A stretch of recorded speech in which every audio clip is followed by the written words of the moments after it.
the last time we started the segment and Nawek did their thing. So we're starting all over again. It's another day.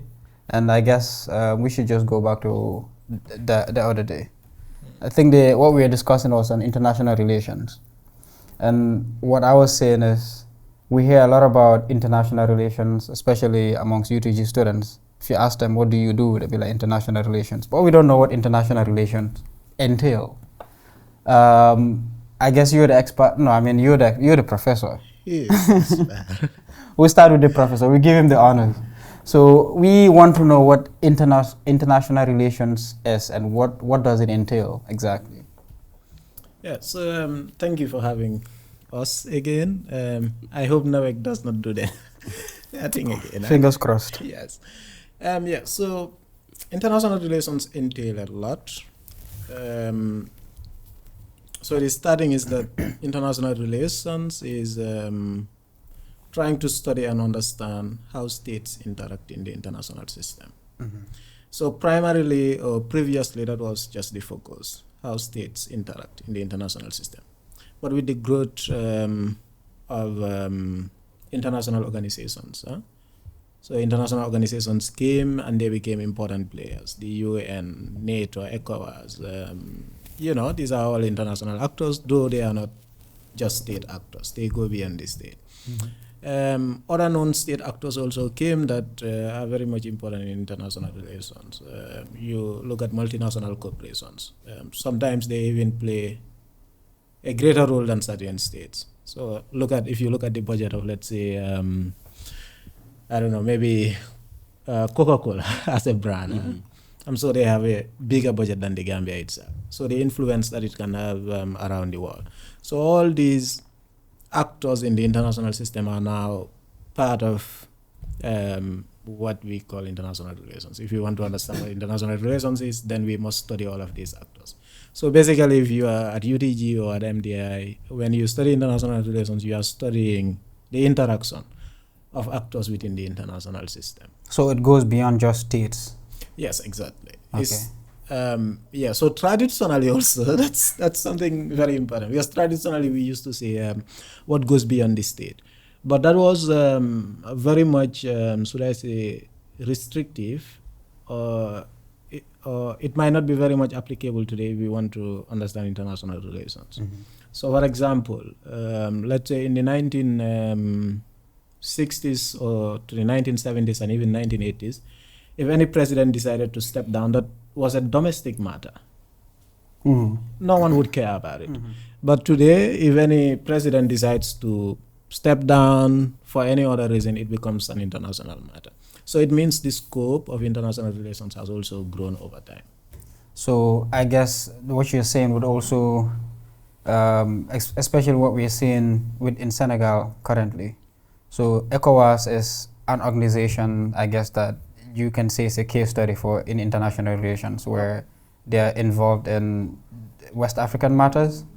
Okay, so maybe introduce yourself for the viewers that do not know who you are. Yeah, go ahead, Professor. You keep on calling me professor, but let me say I'm not a professor. So my name is Muhammed Lenn.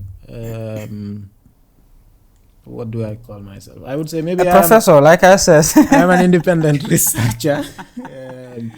So I research foreign policy, and maybe my main foreign policy interest is on the Gambia. That's mostly what I write on or research on. And I teach courses related to foreign policy, international relations, and diplomacy as well. Right. So that is what I do, but I also work in the civil society, just like he does. So I work with Future in Our Hands. The Gambia is a non-governmental organization. Mm-hmm. That's where I work full-time. And then on part-time basis, I do teaching. At MDI, I was with UTG, but not anymore. And I write during my free time as well. So basically, that's me. Okay, I mean, that's an amazing portfolio.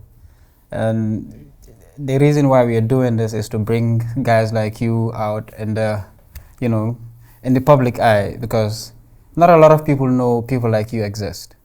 I guess the guys that are attending your classes, since you're a professor, would know that. But for someone like me, I wouldn't know. And I'm sure there's a lot of people that don't understand international relation in the first place, talk less of someone who is an expert in the field. So thank you for your introduction. We'll get back to foreign policies in a minute. Let's go to my right side here. Sir, can you please introduce yourself? Yes, thank you for having us. My name is Lamin. The last is Njie. I am a teacher by profession. And I also am a student, full-time student. I'm here with my professor. Yeah. So this is an honor, definitely, I must say. But also, previously, I work in the civil society where I work with Consumer Protection Association of the Gambia. It's a civil society that was established in 2005. So I worked there briefly for over 3 years. During when I was not teaching, I started teaching in around 2014. I left then and came back to the field. I started my program, which I am doing, Diplomacy and International Relations, in 2020. Currently, I am pursuing my higher national diploma, final semester. I did the national diploma 2 years ago. Now I am on the higher national diploma. So basically, and yeah, like he does, I also write sometimes. Yes, on contemporary Gambian issues, including but not limited to politics and international relations. So it's a very passionate field to me. Yeah. You said you were working at Consumer. I worked there. You worked there, not anymore. Not anymore. Consumer what again? Consumer Protection Association. Oh, is it the ones at Co2? That is the Gambia's institution. That's a government institution, though. The one I worked in is a private sector. It's a civil society. That's where I previously met with him. I was back in 2018 towards 2022. Yes. What do they do? Exactly? Basically, it's an advocacy association that advocate for the protection of consumer rights with reference to the Consumer Protection Act of 2014. So during when I was there, we were working with, our main partner was the Gambia Competition and Consumer Protection Commission, which is the GCCPC, the one you are referring to. The one at Koto? Exactly. Okay. I worked with them previously, and also we work with other UN agencies like WFP, FAO, and also I was even privileged to work on a very important document for the Gambia, the food-based dietary guidelines. They're supposed to guide how Gambians are supposed to eat, what diets are appropriate at what time, and also at what age what you are supposed to eat. That was a project that we did with the Ministry of Health alongside UN agencies like the FAO. I think it was largely sponsored by FAO. But also at our level also we advocated for, when I was there, I learned the association is not very vibrant now. But when I was there, we were very vibrant. We even worked with transport, the Gambia Transport Company. We were advocating for fares. I work on the fare that is increased right now, the one that we are using. I was part of those who worked on that fare too. And many other things that related to how Gambian consumers can be protected from unfair and misleading market practices. Okay. So when was this? This was from 2018 to 2021 to 2022. Okay, so what you guys were doing do not cover, say, price control or things like that. It was mostly about on the health side of things, right? Yeah, some of the projects that we worked on included that was the last one though, regulating the real estate sector. Okay. We worked on transportation issues. We worked on pharmaceuticals. We also worked on food and nutrition security, where we partnered with, our main partner for that was NANA. And for pharmaceuticals, we were working with MCA. And also for transport issues, we are working with the Gambia Transport Union and the association, the Civil Society Association and the Gambia, and the government body. But also we work with the lands and, the Commission on Lands Ministry of Lands and some stuff like that, alongside with the commission, the Gambia Competition Consumer Protection Commission. You have a very solid portfolio, very solid. No, thank you. Speaking of pharmaceuticals, I don't know if you've heard the recent ongoing case against Innovarex. Yes, I had. Do you have a take on that? What's happening? Well, I had, and I read the press release by MCA. Mm-hmm. MCA is a body. It is mandated by an act of parliament to regulate the importation and the use of medical materials in the country. What they did, according to them, falls within their mandate to establish that Gambians are safe and protected from or are safe, or they consume safe medical materials, which they did. According to their press release, they found some foul play, and they call on Innovax, but according to them, Innovax did not comply. They did not meet the compliance requirement by them, and this is why even when they went there to raid, they were not given the go-ahead at the onset. They were not given the green light. They had to involve the police. I think that is what led to the escalation of the whole matter. I think that was mentioned in the press release. I'm referring to the press release, exactly. That was mentioned in the press release. Yeah. My take is basically it is a matter still under investigation. I wouldn't want to, preempt anything, but we allow them to do their work as a government instituted, mandated body to work. Let them do their findings and get back to the public. Basically, that is it. We have a source. We can't mention who our source is, but we've been investigating. This is what we do. We are. It's not a news outlet per se. We inform, right? We inform based on talking to you guys and talking to you, and we just try to spread as much information as possible. But like you said, it's an ongoing investigation, and we don't want to incite or accuse anyone of anything since there's no clear information yet. But we do have a source that claims that it goes deeper than that. There's a huge conflict of interest, and some of this some of the data that we were sent, it's public info, and if you're not comfortable going into that, we don't have to. No, it's not even like I'm not comfortable. The thing is, it's a public matter now. It's already on the public domain. Exactly, and so, this is why it's important we talk about it, because one, we understand the MCA is there to protect us, right? But on the flip side is we also understand Innovarex is giving out affordable medication, and that's a positive feedback. Me personally, I've had their services, and I was happy with their service, their customer care, their medication. It worked, right? So if there's foul play happening, I'm not aware. I guess that is MCA's jurisdiction to make sure they investigate and apply the law accordingly. But we do have a source that claims it's not just about Innovarex not complying, but it has to do with a conflict of interest, where the market has been dominated, monopolized, and it's corrupted. Well, one thing for sure, that's a fact that a credit that I should give Innovax, that they have revolutionized the service delivery of pharmaceuticals, materials in this country. They have digitalized how people get access to medicines and how they are diagnosed, and when they get these medicines, how they are prescribed. All of this are digitized. They are using the digital way of doing this, which is really welcome. According to their press release, MCA even encouraged this. They gave them that credit, which I also will join them in doing so.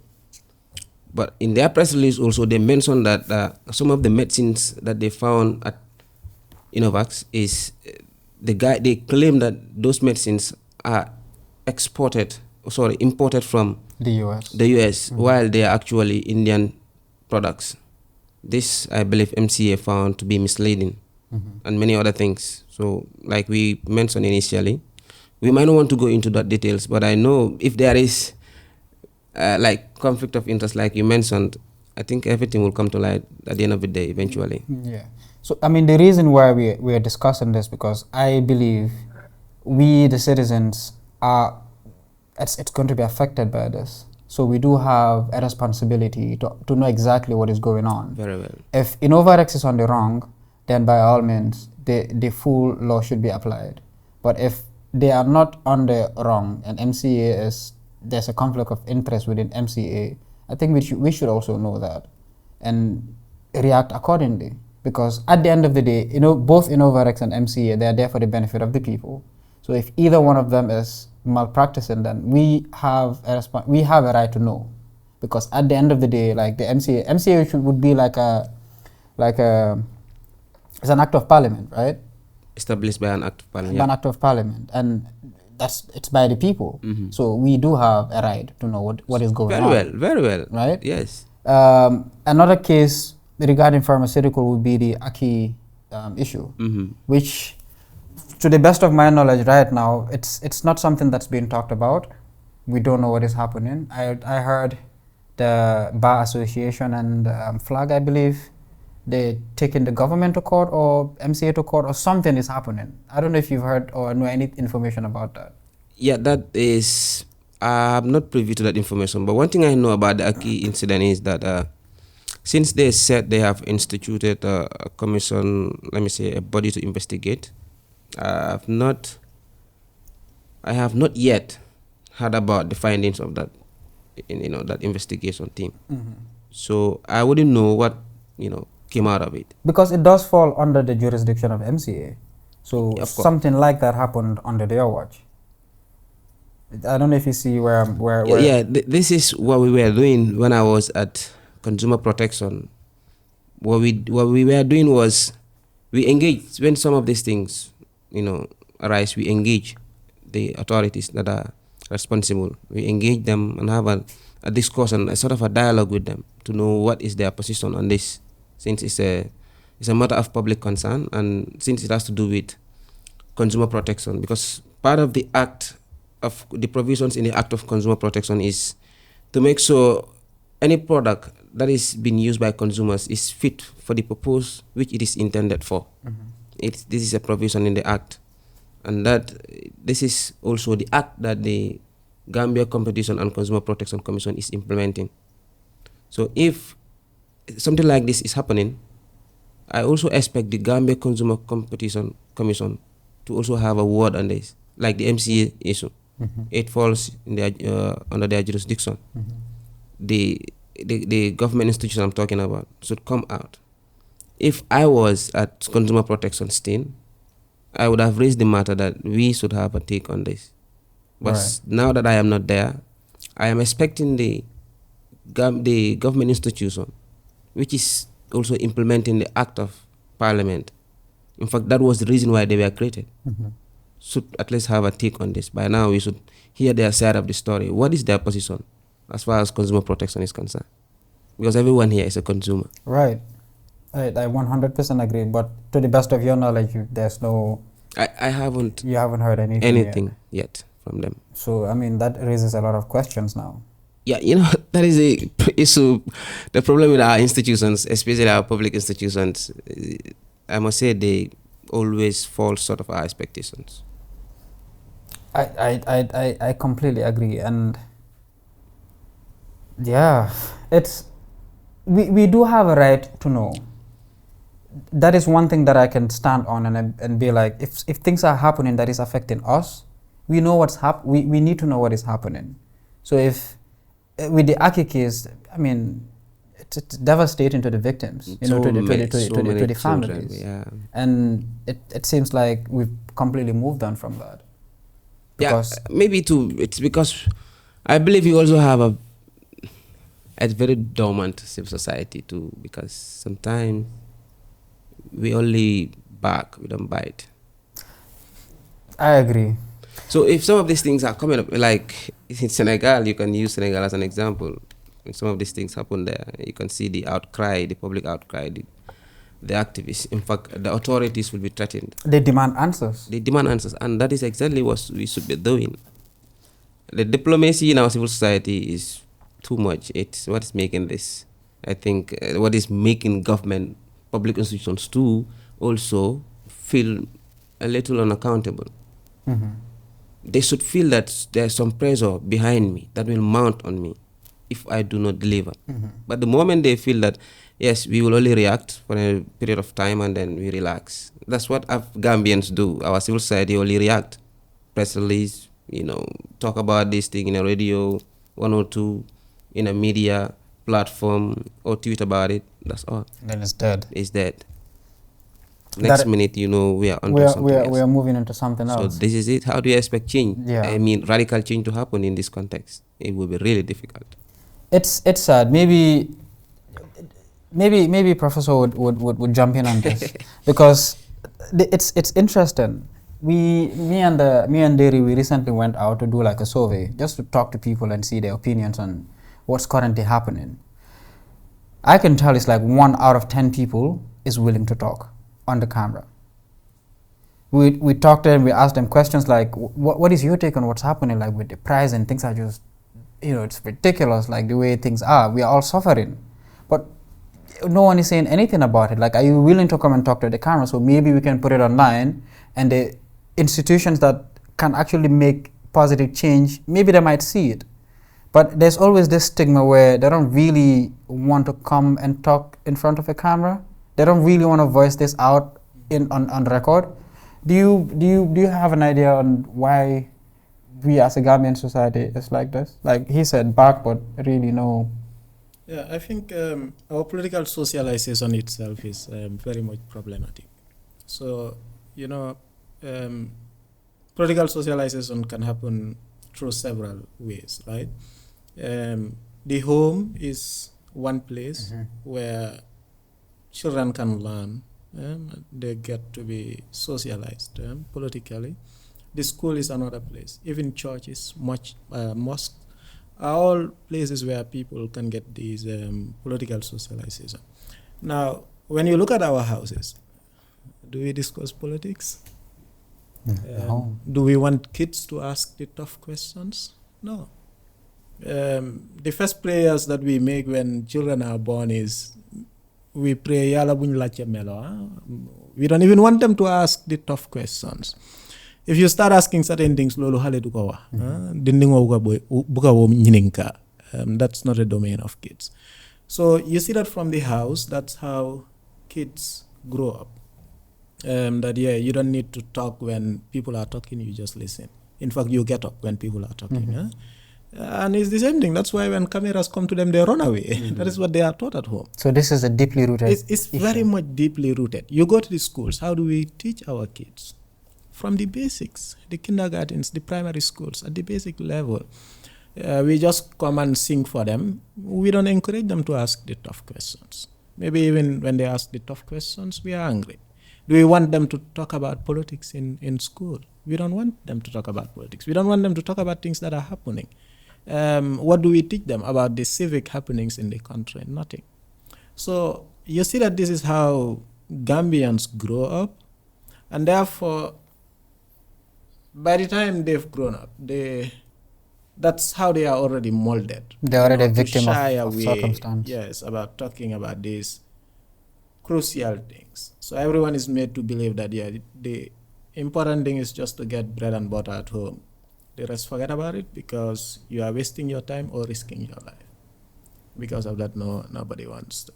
But also, from the political system, you look at the laws that we have in this country, seditious laws and all of these charges that can come to people. So with time, even the legal system has made people to believe that no, you are not supposed to talk about things that are happening. It's none of your business. Then it's your right. Yeah, it's to your really number one ask right, actually.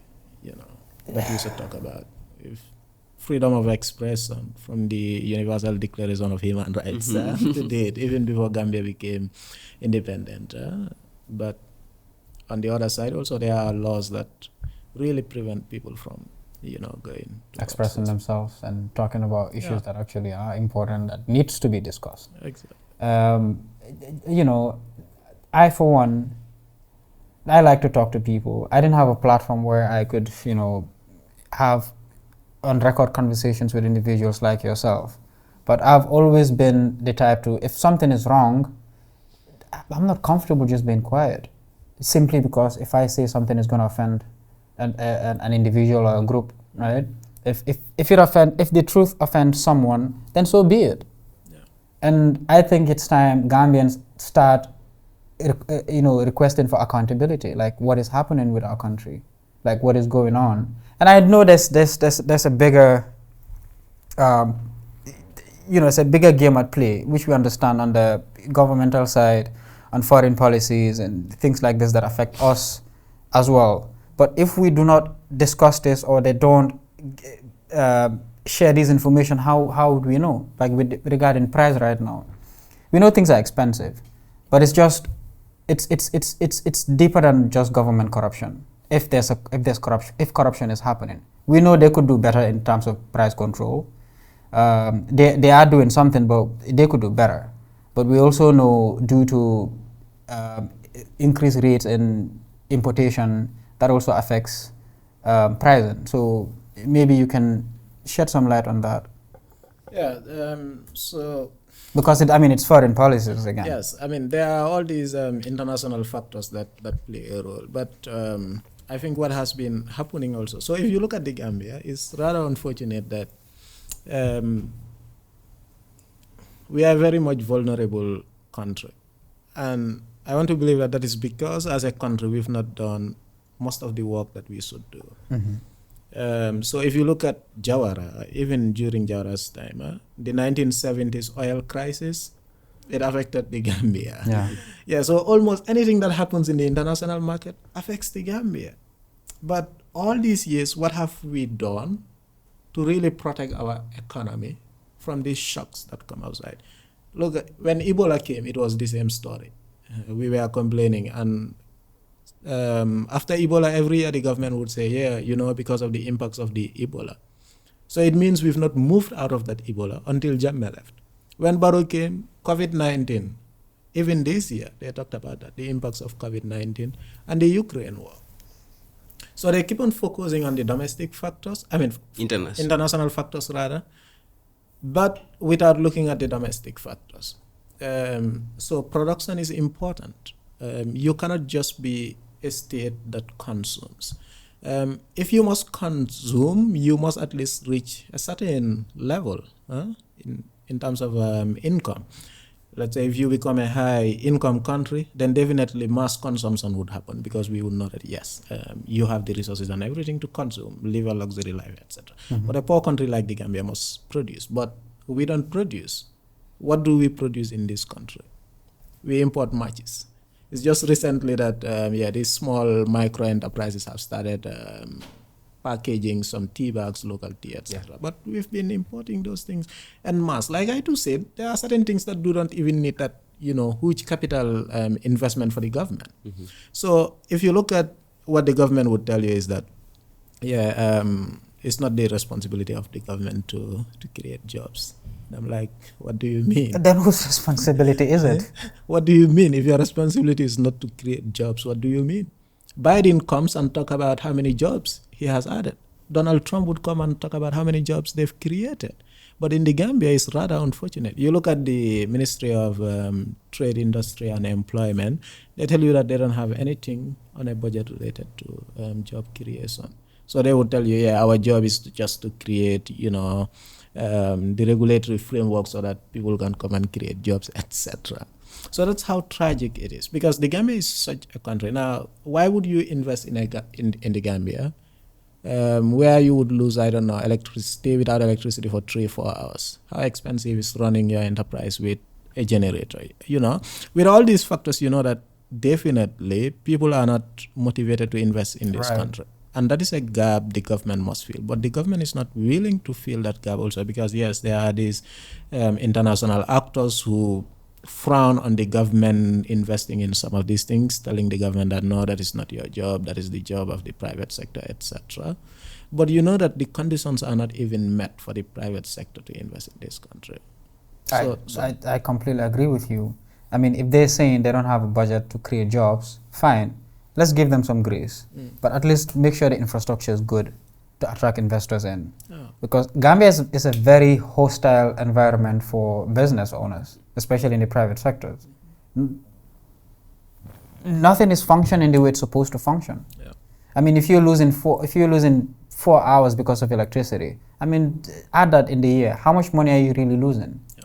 And couple that with the fact that we have a low number of skilled individuals. Most of our youths are not skillful enough. Even Dr. Baji mentioned this. And he said these are some of the factors why Gambia is not such an attractive place for investors to come in. Because it means if you're going to invest in the country, that means you have to hire experts to come in. And that's more expensive. So it makes no sense when Senegal is just right next door and they have all of these things functioning properly. And I think it comes back to where what you mentioned is we are not really asking the tough questions because we've been groomed from childhood not to ask the tough questions. It's frowned upon. Comme dende wane hale comme noko way rek warta la ci maximo wa hale dafa wara nopi. You know, it's interesting because we were thinking about working on a documentary to really dive deep into where the root causes for some of the reasons why if things are happening we don't speak up. Then they Kebeto mom we A1 in Kebeto. Kebeto-ness. But when it comes to going on the platform that actually counts to speak up, we don't do that. But we expect someone else to do that. And that someone you're expecting to do that is expecting someone else to do that. So how do we expect any changes to happen if we are not really saying anything? So before we even move forward, I want to play a video so we can react to it. Neri? The priority of our people should come first before any other thing. And in the priority of our people that we should never compromise. Honorable Speaker, the cost of living in this country is very high, as other honorable members clearly state.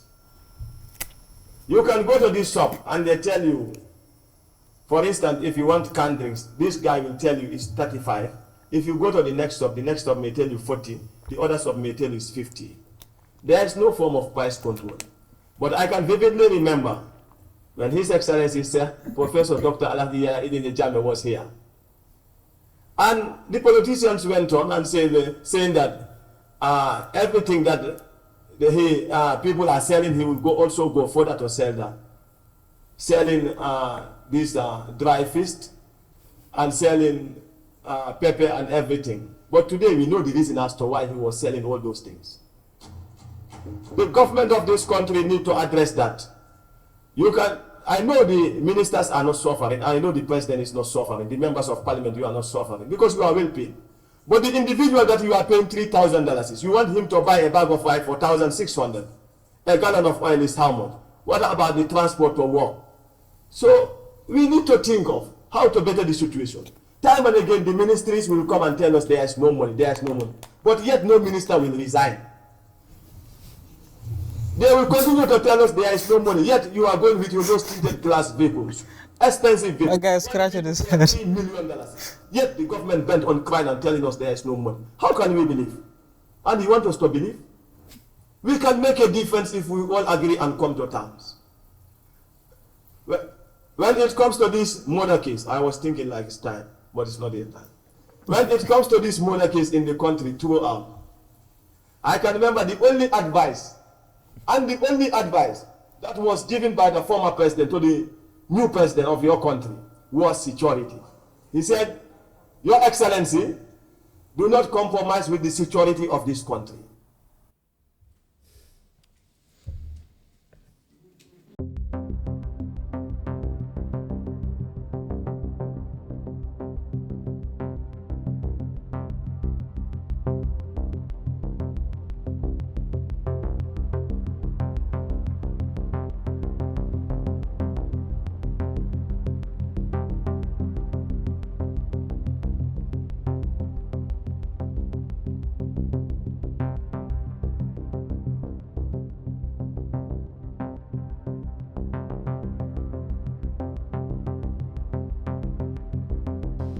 Because danga jël carte nga jox ko nit ki pour lan la pour mu noppal la waaye yow danga ko jox pour mu noppal la waaye moom moo noppal waaye yow yaa ngi si coono bu ko doo am liggéey bu baax doo am dundin bu baax foo dëkk sa dëkkuwaay du baax da ngaa liggéey fii nii liggéey bu nga xam ne sax daf ko jar pour yow nga war a dimbale sa bopp ak sa jaboot wala sa askan nga egg kër sa yaa ngi xalaat sax poti ndox bu nga jël pour nga fay ko sax nawek pour nga naan problème la because suñu indee water bill daf dee xaay si yow nawet ñu ngi yokk seen tarif government bi mu ngi yokk tarif Adama Barrow mu ngi ñëw fii ñu ne dañoo yokk tarif yi government bi te government su yokkee tarif yi business ñun ñu nga xam ne ñu ngi liggéey suñu loxo jotul gannaaw ñun ñooy sona because doo nekk liggéey as a cleaner di buub mbalit di ko sànni ñu fay la xaalis bu nga xam ne jaru ko ma dem jënd sukur barka démba la jënd sukur ma dem ñu ne ma sukur pot bi ñu ngi koo jaay $18 te man maa ko doon jëndee $15 léegi soo demee ma dem ba ma mere pol bi sax ba xuloo ya moom ne ko yow sukur bu nga jaay dafa xaram lii àndut al islam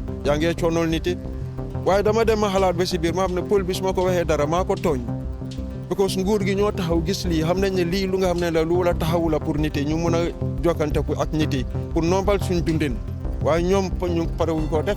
waa dëgg yàlla métti na because fu mu nekk ne affaire bu nekk bu ngee yokku te ñu amul doole dañoo gën a soona te waruñoo soona dëkk bi yëpp ñoo ko bokk si dëkk bi te fii leen juddoo fii leen yaru fii leen xam amuñ fenn fi ñu xamal gannaaw fii so nguur gi ñoo war a taxaw ñu waxtaan ak businessman yi ñu taxawal price bi ba doole ñoom tam ñu am seen sago waaw.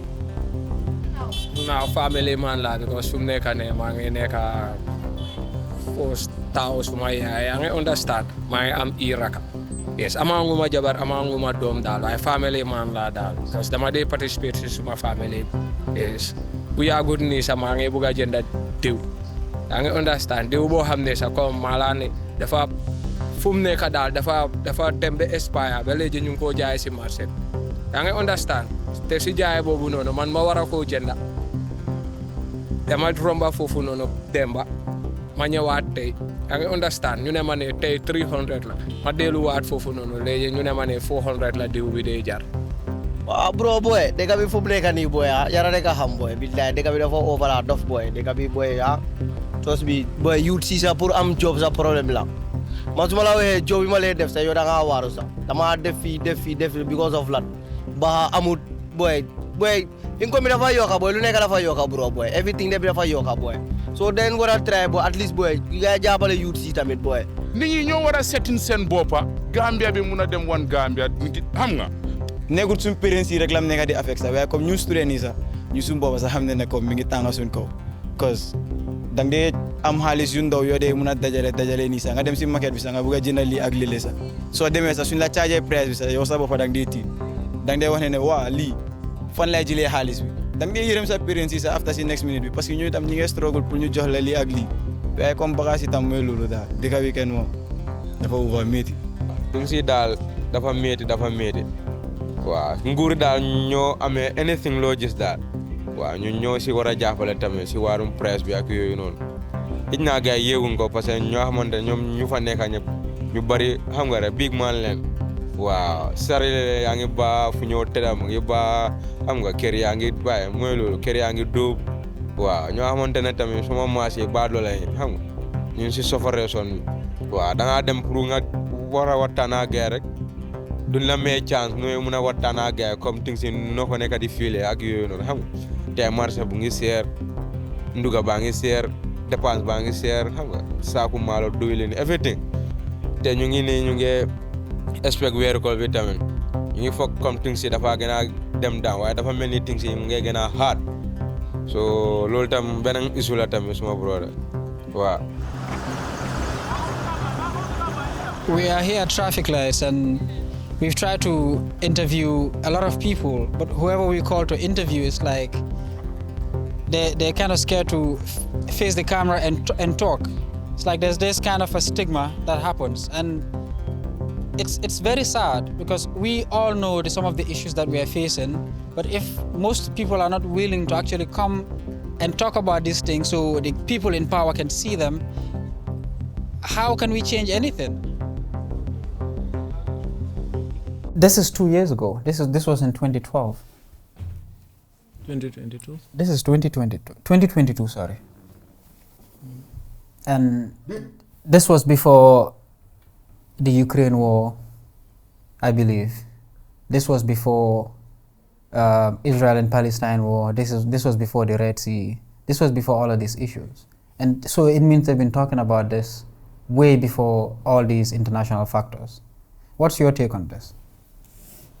Yes, so on price control, so like I said, how many people import rice into this country?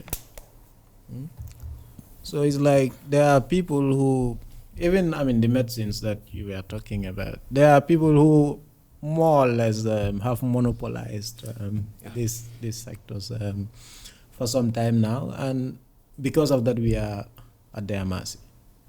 So they can always capitalize on whatever is happening in the international system and say, oh yeah, so this is what is happening. But also this is to some extent influenced by international factors. So from the 1980s they've been talking about, Jawara, they force him to liberalize. You don't have to be subsidizing these goods. So if you decide not to subsidize these goods, then we can give you a loan. The IMF structural programs, they said we had a lot of civil servants. Teachers had to be even released from duties, relieved. I think in total we are talking about up to 300,000 civil servants at the time who were relieved. Retrenchment. Yes, they had to leave. They said the government had a lot of Well, how many? 300,000 you said? Up to 3,000. 3,000? Yeah, up to 3,000. That's a huge Yeah, imagine for the population time. then. Yeah, exactly. So all of those things happen. So you see that international factors also play a role in this. But what I often think about relating to this, because I've seen this worked in other countries. So for example, bread is how much in the Gambia? $10 is right? A loaf, yeah. A loaf of bread is $10. Now why not, let's say the Ministry of Local Government says that in every municipality, in the case of Banjul City Council and all the regions, they would ensure that these councils or municipalities have municipality subs. They will sell bread at a reduced price. I've seen this work in other countries. So if bread is sold for, $10, they would sell for $5 or even for $7. And they would still make profit. You know why? Because it's the state that taxes. It is the municipality that is asking all of these people to pay. But the municipality would not pay. So you just sell it at a price that you are able to buy, the flour and still be able to pay those who are involved in this and sell. People can get it at a cheaper rate. Now you still go to other countries, you have, I'm sure you know this, supermarkets that would sell at a discounted rate. But in the Gambia, that is not happening. It is the supermarkets that they are all expensive, you rather even go to these corner shops. So I think those are avenues where government through the municipalities can come in, have this as agenda and have those things. But again, the bottom line is most of these goods that we import should not be imported. We should be able to manufacture, because at the end of the day, it's not even, heavy industries that you need for some of these basic things. Yes, rice. What is stopping us from ensuring that we have enough rice in this country from Jahali Pachar? That place is fertile enough to produce enough rice for this country.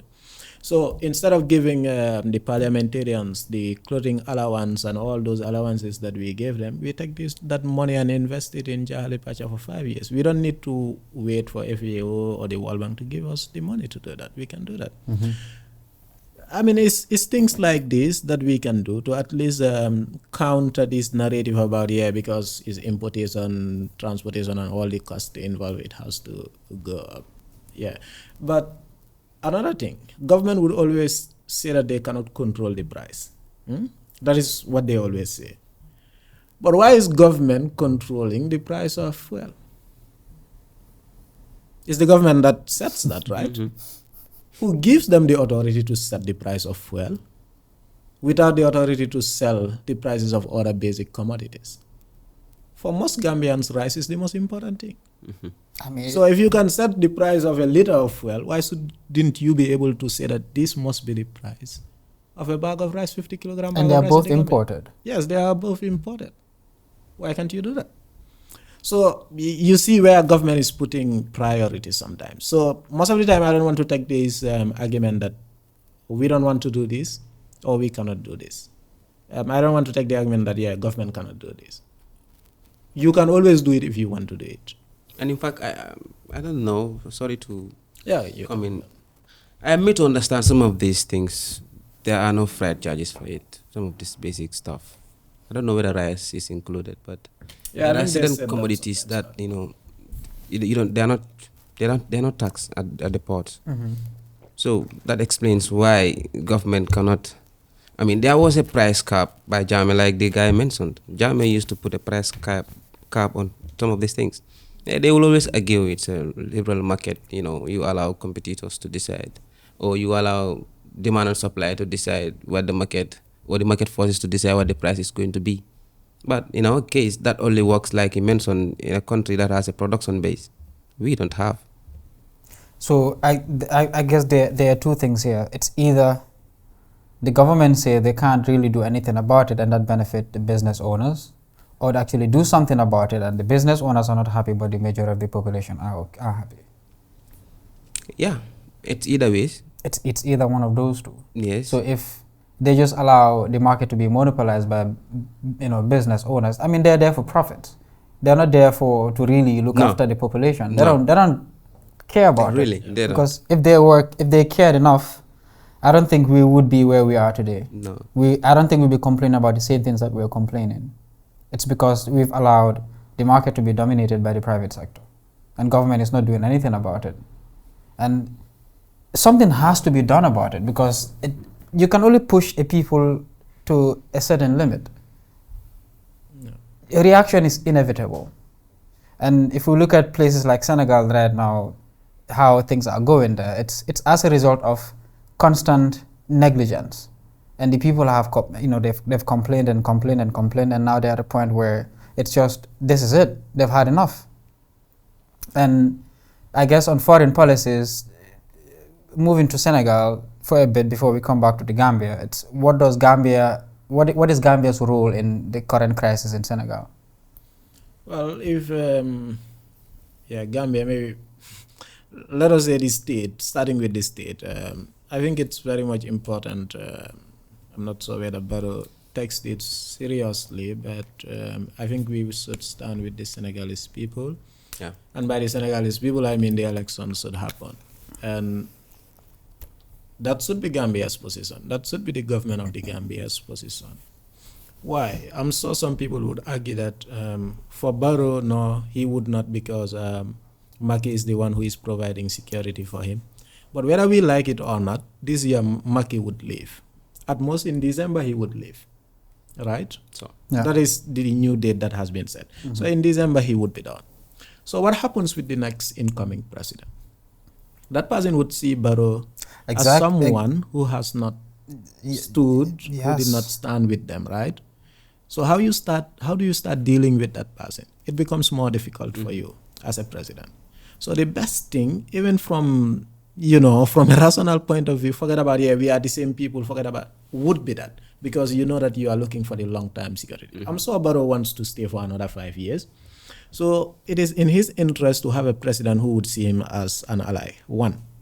The second part is today, if whatever is happening, the uprising that is being cooked in Senegal because Macky has decided to extend, if that works and escalates, you think the Senegalese would not recall their soldiers and security men in this country? They would. They've done it before. Jawara's time. Yeah. 1989, Jawara's bodyguards were Senegalese. So, but the Senegalese needed them, and they had to even call them without informing Jawara.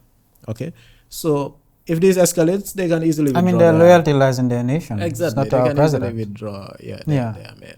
And also think about the humanitarian cost if there is a crisis in Senegal. For how many years? Since the 1980s, we've been talking about the Casamance conflict and even the impact that has on the Gambia. Just last year, how many children in Fonyi could not go to school because bullets were flying all over? How many villages have to be evacuated? So you look at all of those things, and you know that the best thing for the Gambia to do is to ensure that there are elections, because that is the only way to ensure that there is peaceful transfer of power. Yeah. It's as simple as that. Yeah.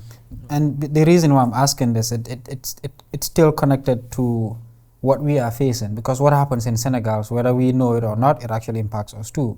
Because there's a lot of things that come into the Gambia, passes through Senegal. So if Senegal is in turmoil, Yeah, like they would say the world is so much globalized today. Even if things happen in America, they affect the Gambia. Much more Senegal and Gambia, which Exactly. is basically. Exactly. And I don't know about the rice, but I know a lot of things pass through Senegal, especially with these big trucks that come in. Yeah. So if, say, God forbid, the Senegalese decide to, you know what, we're going to shut down the country because of a state of emergency, nothing goes in or out, who will suffer?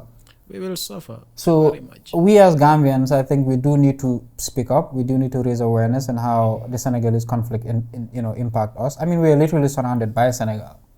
And you look at the re-export rate also. Huh? You know, we do a lot of re-exportation to Senegal. You look at even the Senegalese customer base that comes to Albert Market, Gambia daily, just to buy these goods, etc., and take it back to Senegal. Yeah. If you have a crisis in Senegal, that is not happening. So you are literally killing the Albert Market business. Yeah. So So even the same thing applies in Gambia, Farafenni posted border. Same thing. Farafenni, Kero, Aib, and all those. Yeah. So the Lumos. Exactly. Every Sunday there's a Lumo, and that Lumo is, it's pretty much dominated by the Senegalese within that surrounding Farafenni Lumo. Yeah. Every Sunday. Isn't that scary though? That most of the things that we rely on is in the hands of a country's peace. Let me just rephrase this, right? Gambia is definitely not a self-sustained country. We are far from it. And most of the things that we consume on a daily basis is coming from Senegal. Isn't that an alarming thing for our government to be like, you know what, we need to start investing in our country, like you said, like have a plan, have a vision, like a 10-year plan, 15-year plan, 20-year plan for Gambia to be self-sustained, where if something happens in Senegal or something happens in the world, we can at least, we will not suffer as much because, due to globalization, it would still have an impact.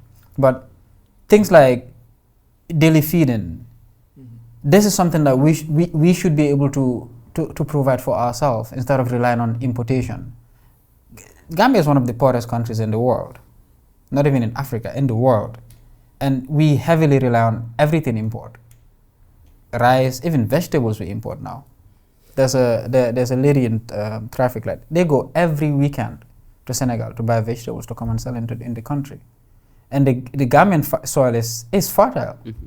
So why don't we have incentives from the government to actually help, promote gardening or farming?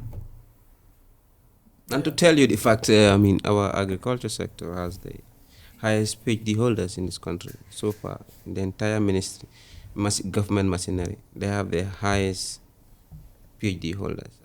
You know what that means. It means people with technical knowledge. That's a big deal. Exactly. So you begin to question, what are their PhDs for? Why can't they create something like this? Are they just for them to go and sit in offices, design projects? And that's all it is about. Sometimes you begin to question. We have all these people with PhDs and still our agriculture sector is like this. There's a... Yeah, I think that there is this problem also that happens in the Gambia. So let's say you train all these doctors, medical doctors. They have all the training, but they don't even have a BP machine. What do you expect them to do? They cannot even test your blood pressure. They cannot, because you are not providing the tools to them. So go to the School of Agriculture at the University of the Gambia. Do they have a standard laboratory? So you have a lot of these people who studied soil science, just to determine which soil is fertile, what can be produced there, etc. But where are the tools? They have all the knowledge, but the tools are not available. So they even find it difficult to transmit this knowledge to their students. So you must provide the environment for some of these people to thrive. But otherwise, you look at it, in fact, a good number of them would stay for 2 years and they leave. Mm-hmm. Because, at the end of the day, they find that they are not productive. Even the environment is not motivating. By sitting, they would forget everything that they've learned because they cannot. Yeah, very well. And they end up leaving. They want to practice what it is that they are. So we do have the experts, especially in the field of agriculture. But that we are not really being proactive in providing the necessary materials. Yes, and the other thing, you mentioned the projects as well. There is a lot of mismanagement with the projects. I think maybe that's the ministry that has most of the projects in this country. Yeah. But you look at what comes out of all those projects, at the end of the day, you cannot see it. And sometimes that is also how projects are structured. I'm sure you know this. There is a lot of money that goes into admin and management. So vehicles, furniture. So what happens with projects is most of the time what people think about, how do we get all the furniture that we did not get? How do we get all the vehicles that we did not get? And all these, things. Instead of money that really goes into program implementation. So a lot of these things would go into vehicle, admin, refurnish the buildings, etc., pay for electricity and stuff like that, buy fuel, etc., without really going into the delivery of outcomes that would benefit the people. Right. Yeah, so, but that is what happens if you are donor dependent. Sometimes some of these institutions that provide these donors also come with their preconditions that this is how this is going to be. Sometimes, you are also compelled to do these things to, not to actually implement the project to the letter. You know your people. You know their realities. Reflect their realities on the projects. But rather, some of these projects, they just come as a way of, fulfilling pledges, obligations, foreign policies. They are all foreign policies. That you and I have this relationship. So I pledge, as part of my relationship with you, I will do this. And so that, our relationship is, it's non-zero sum. We all win at the end of the day. So at the end of the day, I think he is right when he said that it is the implementation that's where the problem lies. Even though these donors have their preconditions, but you know your people. Why wouldn't you reflect the realities of your people? Why wouldn't you implement the project as per the needs of your people? This is also something that we are faced with when it comes to project implementation in this country. Sometimes the projects they benefit those implementing the project than the beneficiaries of the project. Yeah, I mean that's what the guy said. It seems like whatever funds that are coming into the country is really just circulating within the government. Buying cars, their per diems, their salaries, like admin and all the other departments that are basically benefiting from this. But it's not really trickling down to where it's supposed to be. I mean, we look at also like scholarships, for example, where there's a large. You guys should know this better than I do. But from what I heard is China gives a lot of scholarships to the Gambia for students to go out and study. So does other countries. But how many of our people really go out to study? Are we really utilizing all these scholarships that come, or is it just being used in terms of favoritism? You give the person that you're related to, or one of your friends, nephew, niece, whatever it is, right? If things like this is available for our people to utilize, why don't we give it to the people to utilize? We don't really see public information about some of these things that are available for. I don't even know where to go to apply for these scholarships. I know they're there, but it's like I have to investigate on where I can apply, and then if I apply, I have to pray tahajjud. Maybe one person wakes up one morning, he's in a good mood, just picks up my application and be like, okay, I'm going to give it to him. So I think some of the scholarships that are coming to state to state relations, I think a good number of them go through the Ministry of Higher Education, Research and Science, Research, Science and Technology. There is a form that you would pick. I think it's not a free form though. You have to pay for that form and fill the form and those stuff.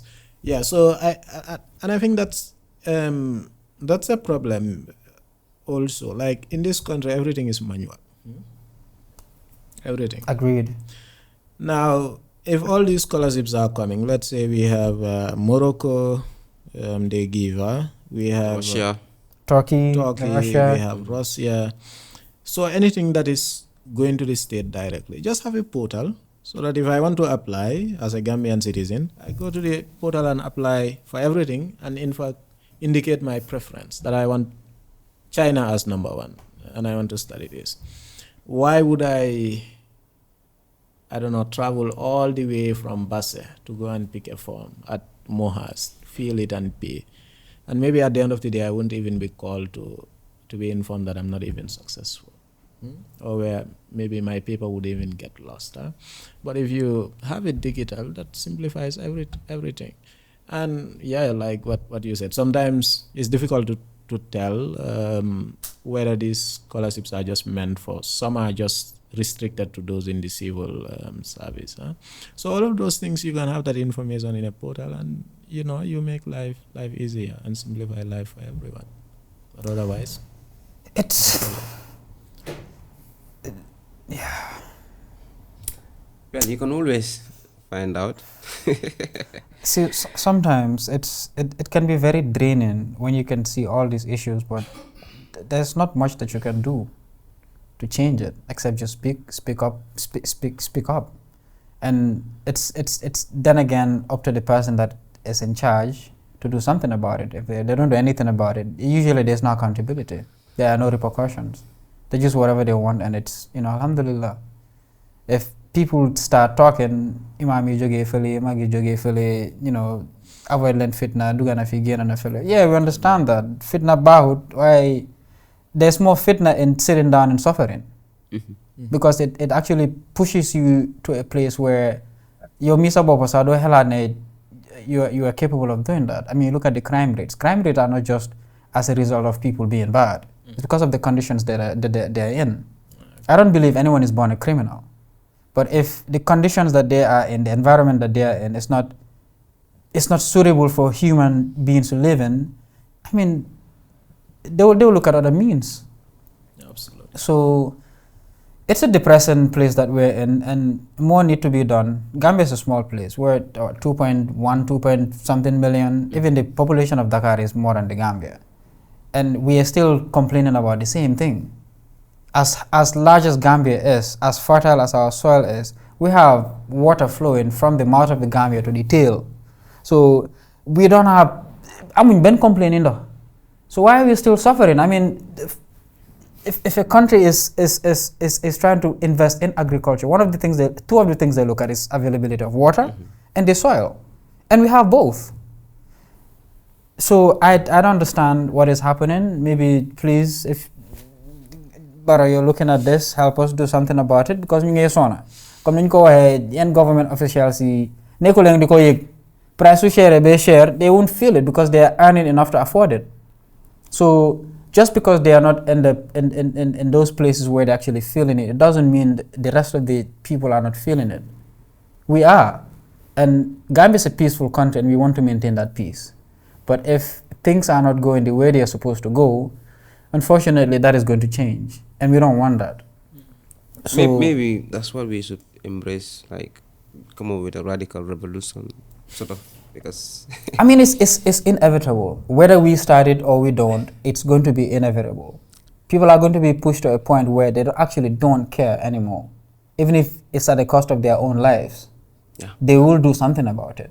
I mean, you look at Senegal, when something is happening that they don't like, people are ready to die. Yeah. And people have died. It's still not changing anything. Yeah. So, we want to maintain the peace that we are known for, but at the same time, we also want our lives to be better. So, moving on, Baro, do something. But moving on, like what's happening in Israel and Palestine, it's very sad. Indeed. And Gambia do have a role to play in that as well. I know we can't do much about it, but there are bodies that are there are players involved that are in the country, and that is within our control. What do you think, as a country, what can we do to contribute, to help? Well, first, I think, in fact, we've missed an opportunity that we have to sit and wait until South Africa takes Israel to the ICJ. Yeah. We took the Myanmar government to the ICJ. That is something we should have replicated with Israel. Yeah. So I often say, you don't necessarily need, weapons or money to be influential in the international system. Sometimes you just need to be principled. Norway does not go, although it's a rich country, it does not go anywhere fighting with anyone, but it is very much influential in the international system. When it comes to peace building and stuff like that, they are always at the forefront. So we could have used our experience from Myanmar and build on that and take ICJ take Israel to the ICJ, or at least try to join South Africa in that case. That's one thing we could have done. We did not do it. I hope Barrow would consider. But even before that, Gambia currently has diplomatic relations with Israel, you know? What? Yes. That is something that Gambians are overlooking. I think that's why they abstain from the voting on the General Assembly. As we speak, we have diplomatic relations with Israel. And that is what no one is talking about. They won't.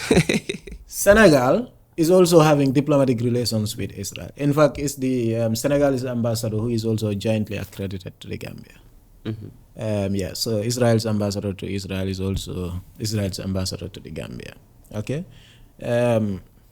Step number 1, cut off that diplomatic relations with Israel, because why should we have relations with Israel? That is something that we should stop with immediate effect. That's one thing. The second thing is we are in the OIC.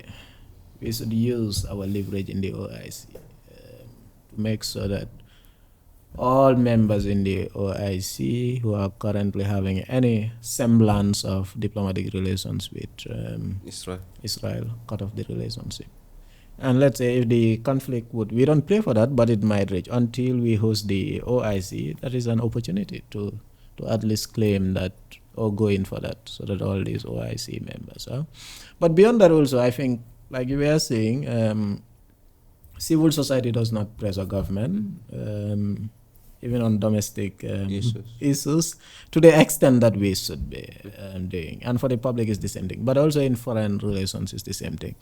Today, what happens if the government of the Gambia does not sever ties with Israel, no one would attend any government function. So all religious leaders would decide not to attend government functions.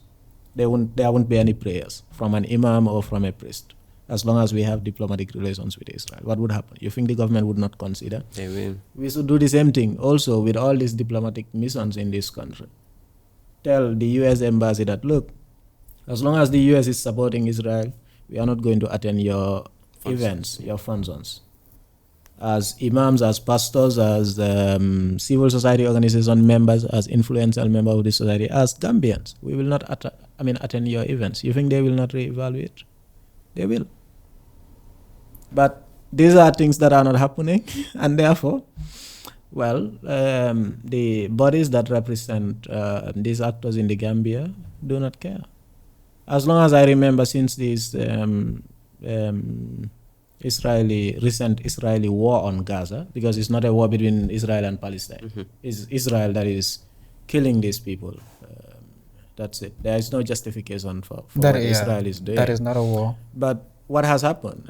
I think it's just one protest that has happened. People gathered in front of the American or opposite the American embassy and chanted, and that's it. That's all. You in fact hardly hear people talk about it. Everyone is mute. But don't you think so? It is also because that's the nature of the foreign policy of microstates. Because since it is usually personalized, it is designed and packaged from the text of the president. Whatever the president doesn't react on, unlike the foreign policy of other states, like the United States foreign policy, you will have actors from the DOJ, actors from the CIA, actors from the Pentagon. But here, our own is centralized on the presidency as the chief diplomat. Don't you think it's because of his inaction? This is why, some of this, our status with Israel is the way it is. Yeah, I agree. So I wouldn't say it's generally, that's the widely held claim that, for microstates, they often whosoever. But it depends also on how the constitutional framework is structured. So in the Gambia, yes, the president he appoints diplomats, the ambassadors and whatsoever. Parliament would not even vet them. But in the US, it's completely different. That's very simple. Just insert a clause in the Constitution so that if the president nominates, the National Assembly vets and confirms whether that person is fit to serve in that position. It's something that we can, standardize and have it as part of us so that, we can get rid of that, just the president deciding on that. But you look at Jawara, when Iraq invaded Kuwait, during the Gulf War, when Iraq invaded, Jawara was very much firm. Because looking also at the Gambia, maybe the Gambia should be thinking, okay, we should help Palestine because they are a weak state. We are also a weak state. If we don't speak for them, if we don't stand for them, maybe one day someone will jump and come on us. Who will stand for us? Who will speak for us? Right. So it is, in fact, in our interest that we speak on behalf of the Palestinians. When Iraq invaded Kuwait, Jawara really spoke. He went to the Organization of Islamic Conference at the time. He spoke. He went to the UN. He spoke and everything. I know the Gambia came with a statement when the conflict just started condemning Israel. But we cannot just stop at condemnation. It's beyond that. It's just words. Yes. It's not really... But even at multilateral level, too, we can see Gambia's stand, Gambia's position when they were voting for a ceasefire. The first ceasefire. Yes. Gambia abstained. Yes. Wait. So even before we go deep into this, I'm actually really shocked that Gambia still have a diplomatic relationship with Israel. I really am shocked. Just go on about YouTube that. now or check Google. You would see the Gambian ambassador in Barrow in a picture. He was at State House to meet President Adama Barrow. Yes. Yeah, foreign policy is sneaky business.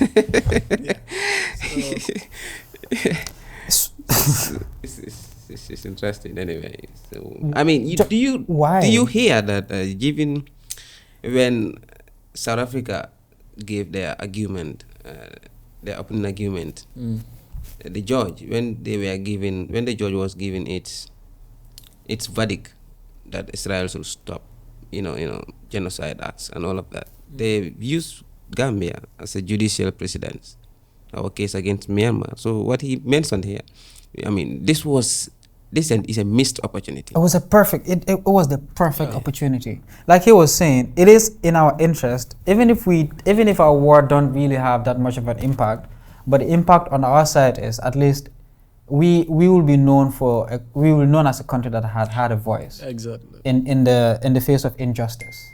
And you never know, like you said, anything could happen. And if this was happening between Gambia and Senegal, we would definitely want the world to speak out. Exactly. No small nation's voice is small. We would want every person to say something about it. And this is not just about because it's a Muslim state or whatever it is. It's just about it's humanity we're talking about, and this is a clear injustice where it's genocide. And the fact that we still have a diplomatic relationship with a country like that is, I would be ashamed to even go outside and call myself a Gambian. Yeah. Really. And I mean, what is the function of the Islamic Council? Yeah, I think so. If you look at the Gambia, mostly we don't take foreign policy as our business. Many Gambians don't really care much about it. People, because it deals with others. So often we believe that it's a connected world now. Exactly. We're literally connected. Exactly. So what you often in fact consider to be foreign is not entirely foreign. It always has a domestic dimension as well. Whether you know it or not, there is always a domestic bearing on what you do. It's just because like you mentioned here, the case with Israel-Palestine. It's like Gaza, I just need a minute to. This, I mean, it will reflect on even our internal market. We have seen already some products in our markets are not, in certain supermarkets, these Islamic supermarkets that we have here, they have started boycotting Israel products. It's all over. That is the way to go. Yeah. I mean, there could be a theory where, I mean, this could be a conspiracy theory, but Gambia might be licking the boots of, the West, where we don't want to really speak out. You don't want to bite the hand that feeds you, because if Gambia has a tight-knit relationship with the US and the EU, which are these are the two biggest backers of Israel. Maybe do you think that's the reason why we are not really saying or doing anything about what's happening? Yeah, it could play a role, but yeah, what I often say, especially nowadays, is it's true. These donors are important in some way or the other, right? But let us ask Gambians outside of the Gambia, what do they want? If we are just thinking about the money that comes, because the remittances that they send is more than. If you look at it currently, it contributes more to our GDP than any loan, foreign aid. That is coming to the Gambia. Some majority of Gambians outside the Gambia would want the war to stop. So if you take it from that perspective, just ask Gambians abroad what do they want and follow that. Tell the world that this is what Gambians want, and we are going to follow that. But yes, that's true. It has a dimension, because sometimes you don't want to offend, like you said, the hand that feeds you. So if the US position is this, yes, you also want to be seen as a country that is supporting Palestine, but you don't want to take that extreme line to invite the anger of your donor also. So yeah, that happens a lot. Isn't that a very tricky position to put yourself in? Of course it's bad, and that is why relying on foreign aid is very bad.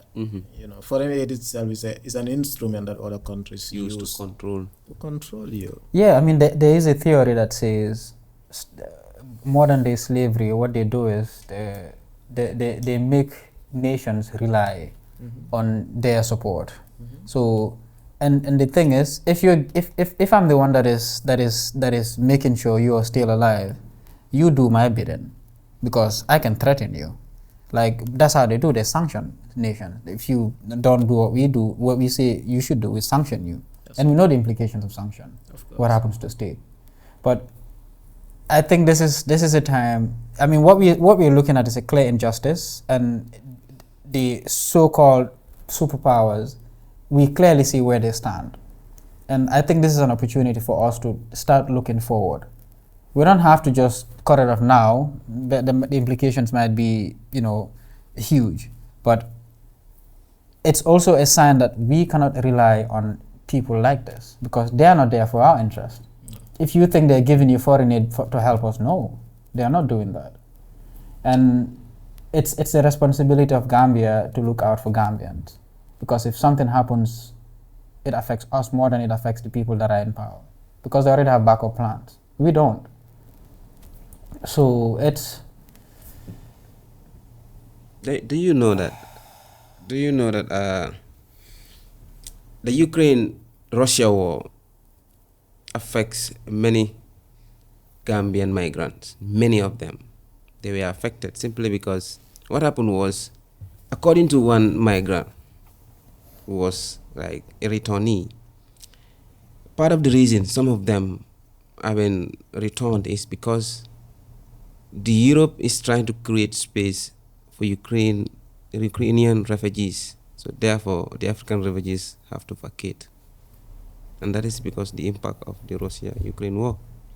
And I know states that got a lot of funding to the Gambia here, like what they were giving previously to the Gambia, either through the civil society or through government. They had to cut because some of that money had to be redirected to helping Ukrainian refugees. So yeah, that is how it works. We will never be number one in when it comes to Europe. We will never be number one when it comes to American foreign policy. So it's simple as that for us to understand that the well-being of our people as Gambians is on us. It's entirely our responsibility. Yes, it's our responsibility. And we know what we are supposed to do. Exactly. It's just, are we going to do it? Or not. And exactly or not. So another thing that I want to ask is, do you think democracy is something that works for us, that would work for us? Yes, I think it can work for us.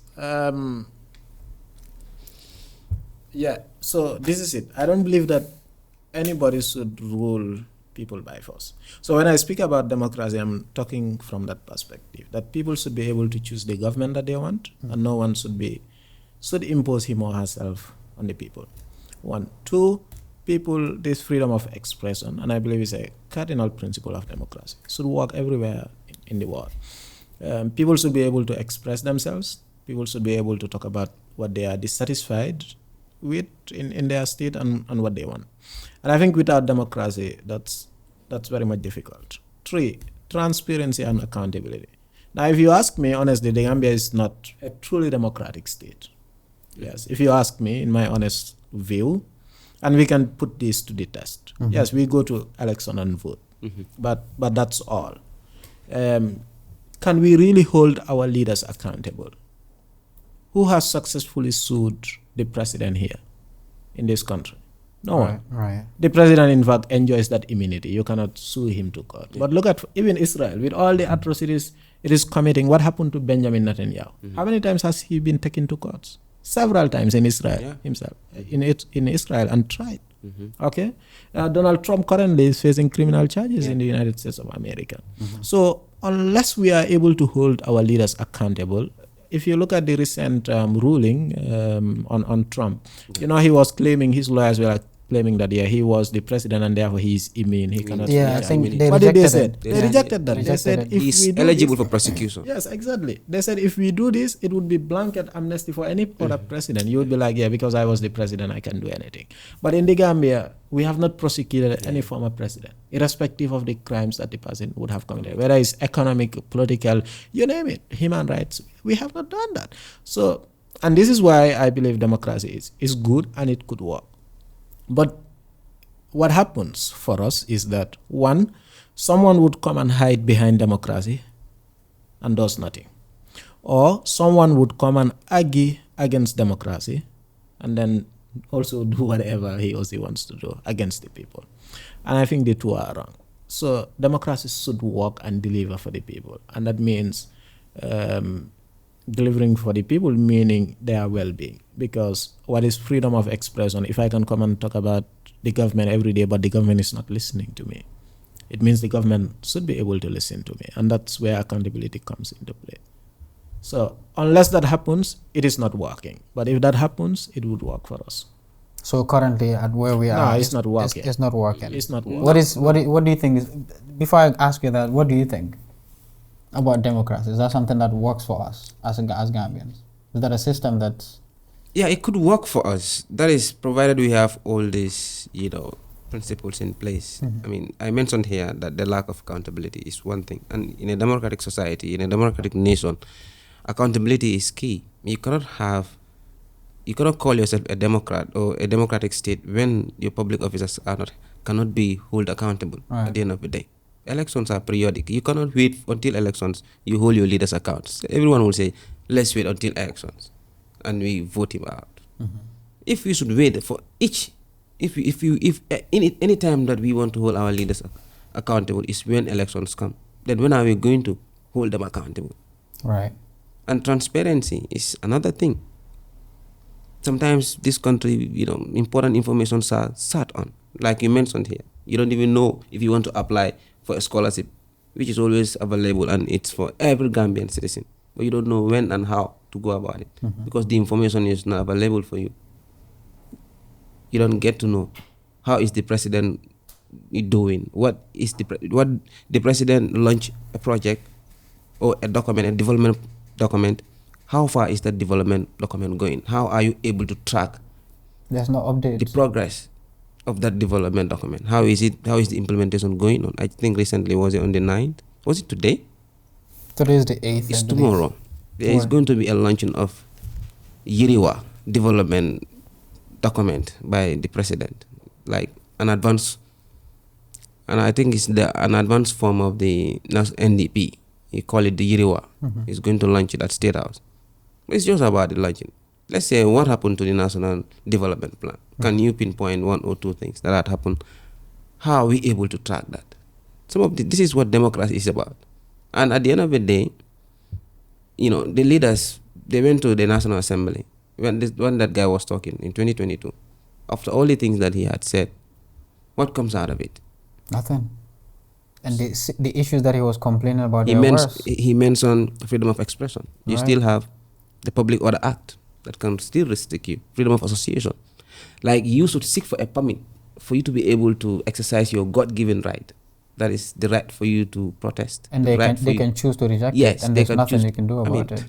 The idea behind that Public Order Act, which is a draconian law, is supposed to be for me to notify the police that I am going to hold a protest, but not for you to decide as a police officer who my tax money is paying to decide whether I have the right to exercise my God-given right. I have the permission to exercise my God-given right. Which is also recognized under the Constitution. Yes. And the Universal Declaration of Human Rights, we mentioned it here, built before the Constitution of the Gambia. You cannot say, yes, we ratified it and domesticated it. So what's happening is we are not demanding answers. We, the Gambian citizens. So democracy could work if we really want to make it work. And it's not like it should be the Western form of democracy. We don't have to import anything. Mm-hmm. The African society has been democratic before. Mm-hmm. We have been choosing our own leaders before. Except the time there was kinship. Even with that, there were kingmakers. So democracy has been here well before Western democracy comes. That was a different type of democracy, right? But, I mean, let's look at the alternatives. The alternatives would be like socialism, communism. What others do we have? I know communism have been tried. It has resulted in the death of so many people. Socialism, I guess, would be the same, similar. I don't know much about these two, so I don't know if you. I mean, these are the alternatives we have, or socialism. I think it was tried in the problem Tanzania. Is, why are you calling these other ones not democratic? Yes. Why are you calling? Now, for example, if you look at a good number of these Scandinavian countries. Mm-hmm. They would call themselves social democrats, mm-hmm. social democratic states or republics, etc. So why are you calling it not democratic? I guess I do not understand it enough, to be fair, and so is many other people, but we know for sure democracy is not working for us, or it's not the democracy itself. But the implementation is not really being implemented the way it's supposed to be implemented. So the alternatives would be, I mean, there's a lot of people that are saying socialism is the best option. But the definition of democracy itself says it all. It's a government for the people. By the people, for the people, right? Of the people and by the people. So if that system of government cannot deliver for you, for its citizens, what other form of government do you think will deliver best? Okay, yeah. So I guess I'm conflating it with capitalism. Capitalism is socialism. I think you are.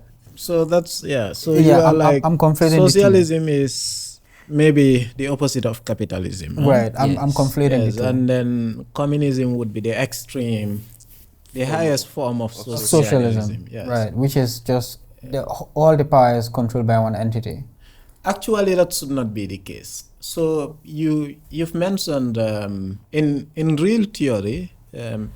Thanks to Karl Marx, because this is really his job. Yeah. Karl Marx and Engels, this is what he really theorized. In Karl Marx's view,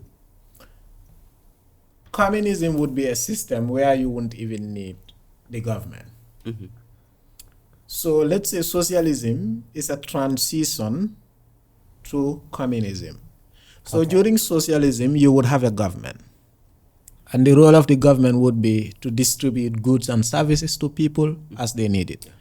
And then it would help people to develop that consciousness, that attitude. Be independent. Yes. So that if you know that you really need 2 shots, or let's say 5 shots, every day of the week, every working day of the week, 1, assuming that there would be 5 days working week, you won't go for 10. Because you know that you don't need the 10. Right. So during socialism, the state would help you. So if you know that it's just 5 cups of rice you need in the week, the state would give that to you. The state would also have established state institutions that would provide all the goods and services that the citizens would need. But as time goes on, people would develop the consciousness and the awareness and the attitude, and the system would run so well that you would reach a certain stage, there wouldn't be a need even for a government, for anyone to control you or not. So that's the criticism that people would give, that communism is just fit for heaven, but it's not an affair for the world.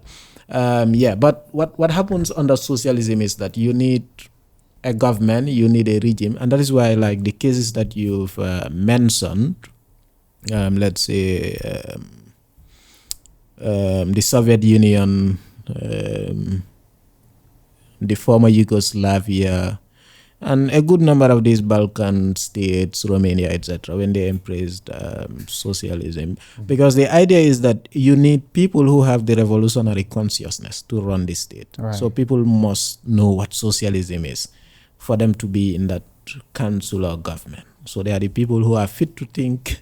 So maybe that is one problem of socialism from a theoretical perspective, that these are the people who are fit to run the government, because they are the one who know what the system of socialism is. But the same criticism can be made about democracy. When you choose your leaders, who do you choose? The people that you think that they should be able to run your government, right?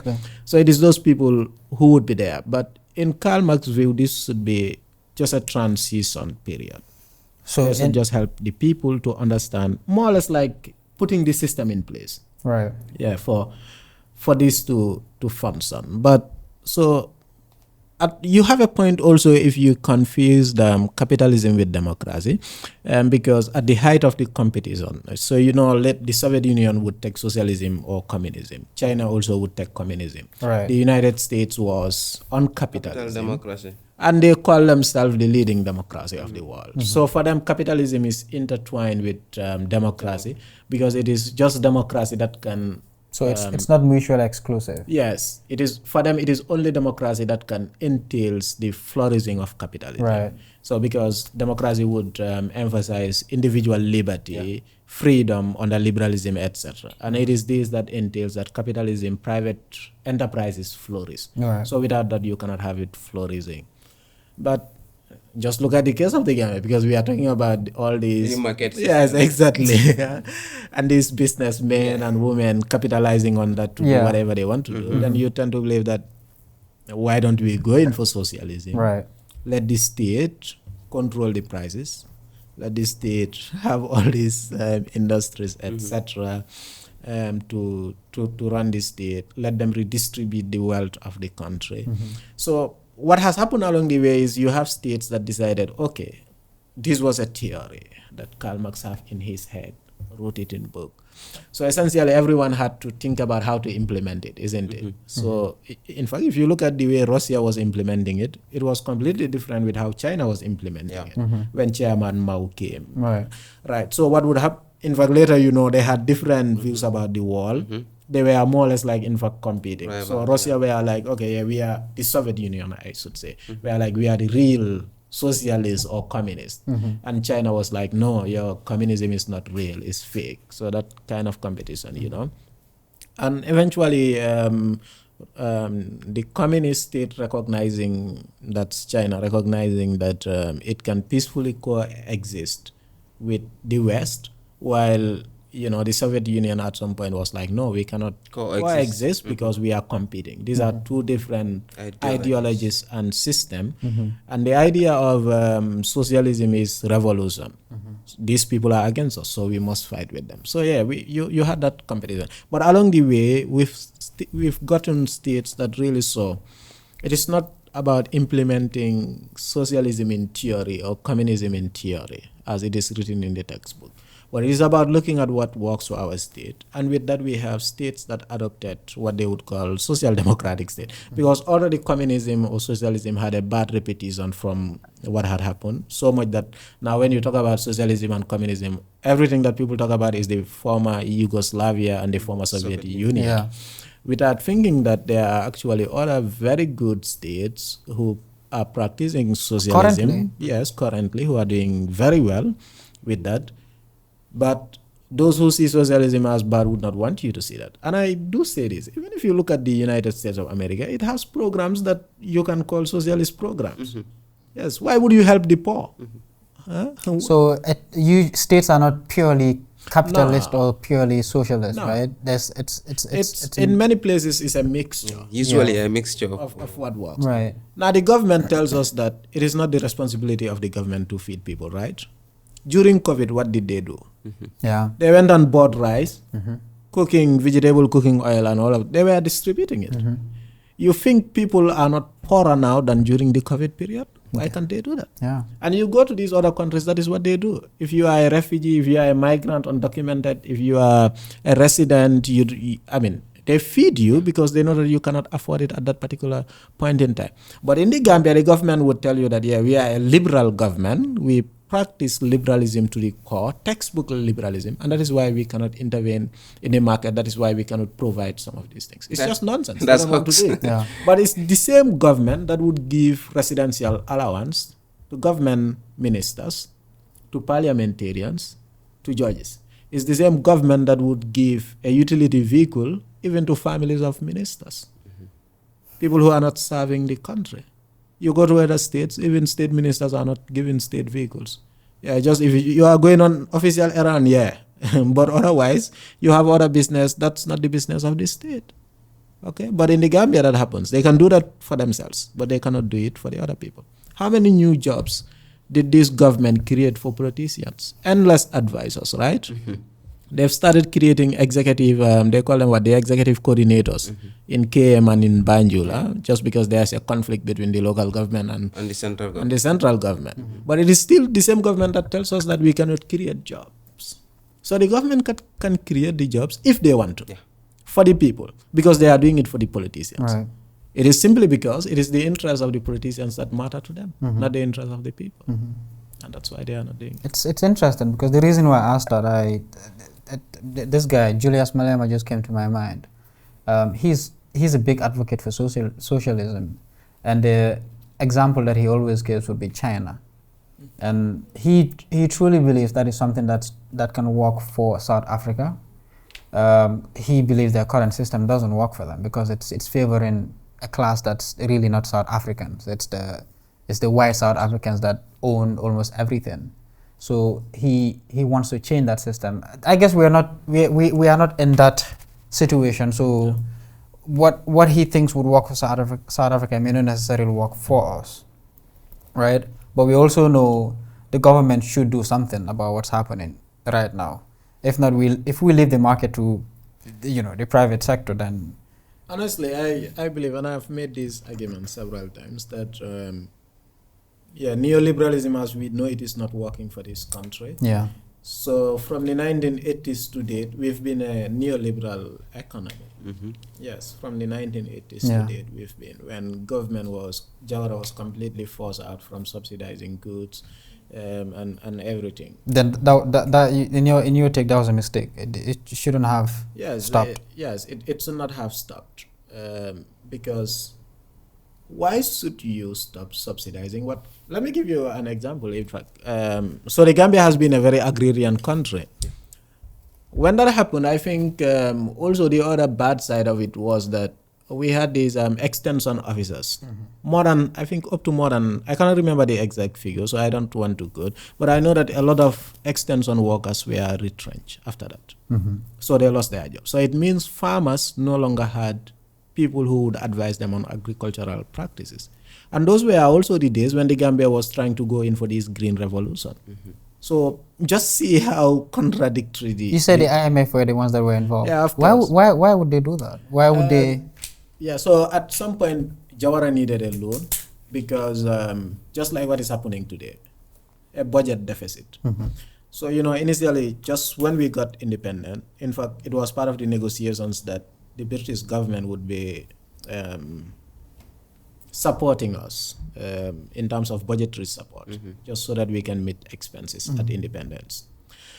So that went for some time, and then of course Jawara tried to diversify, got some funding from Kuwait and the Saudis and you name them from around the world that complemented.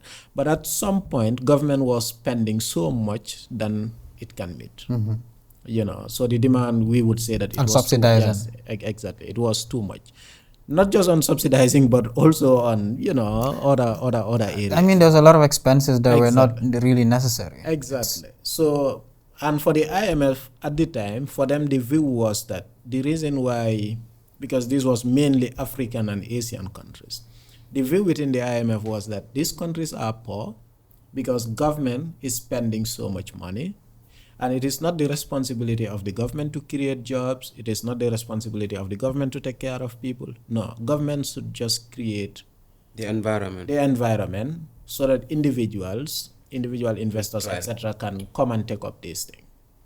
So Jawara needed money, But basically. that was a Western system that they. Of course, it was completely Western. You know, people like Friedman, etc. There were Western scholars who advocated for this. That the only way out is for a neoliberal revolution. And that meant countries who were having these socialist programs, even if they were not socialist or communist state, but supporting people, etc., needed to withdraw that.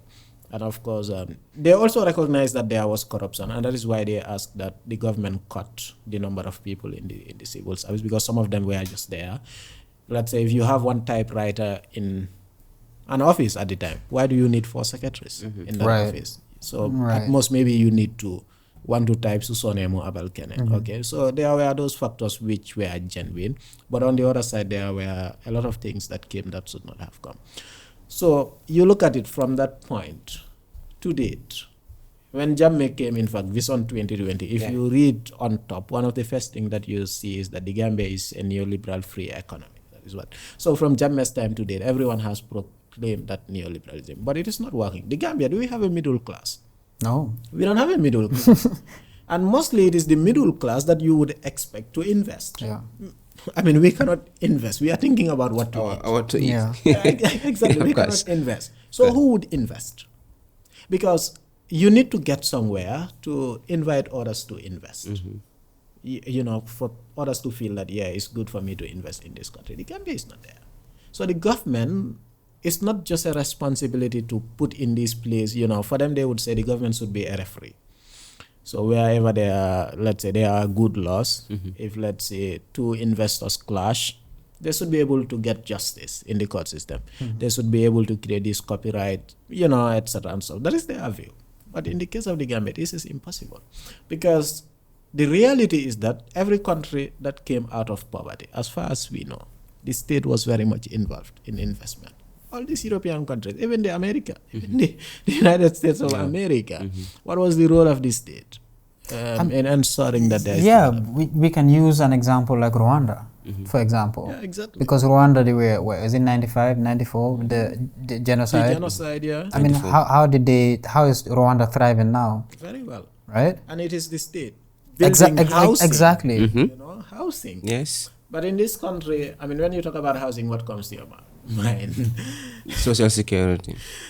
It's a joke. How many units are we talking about? How many housing units are we talking about? And I always say, even if the government cannot do this, it should give the municipalities money to do this.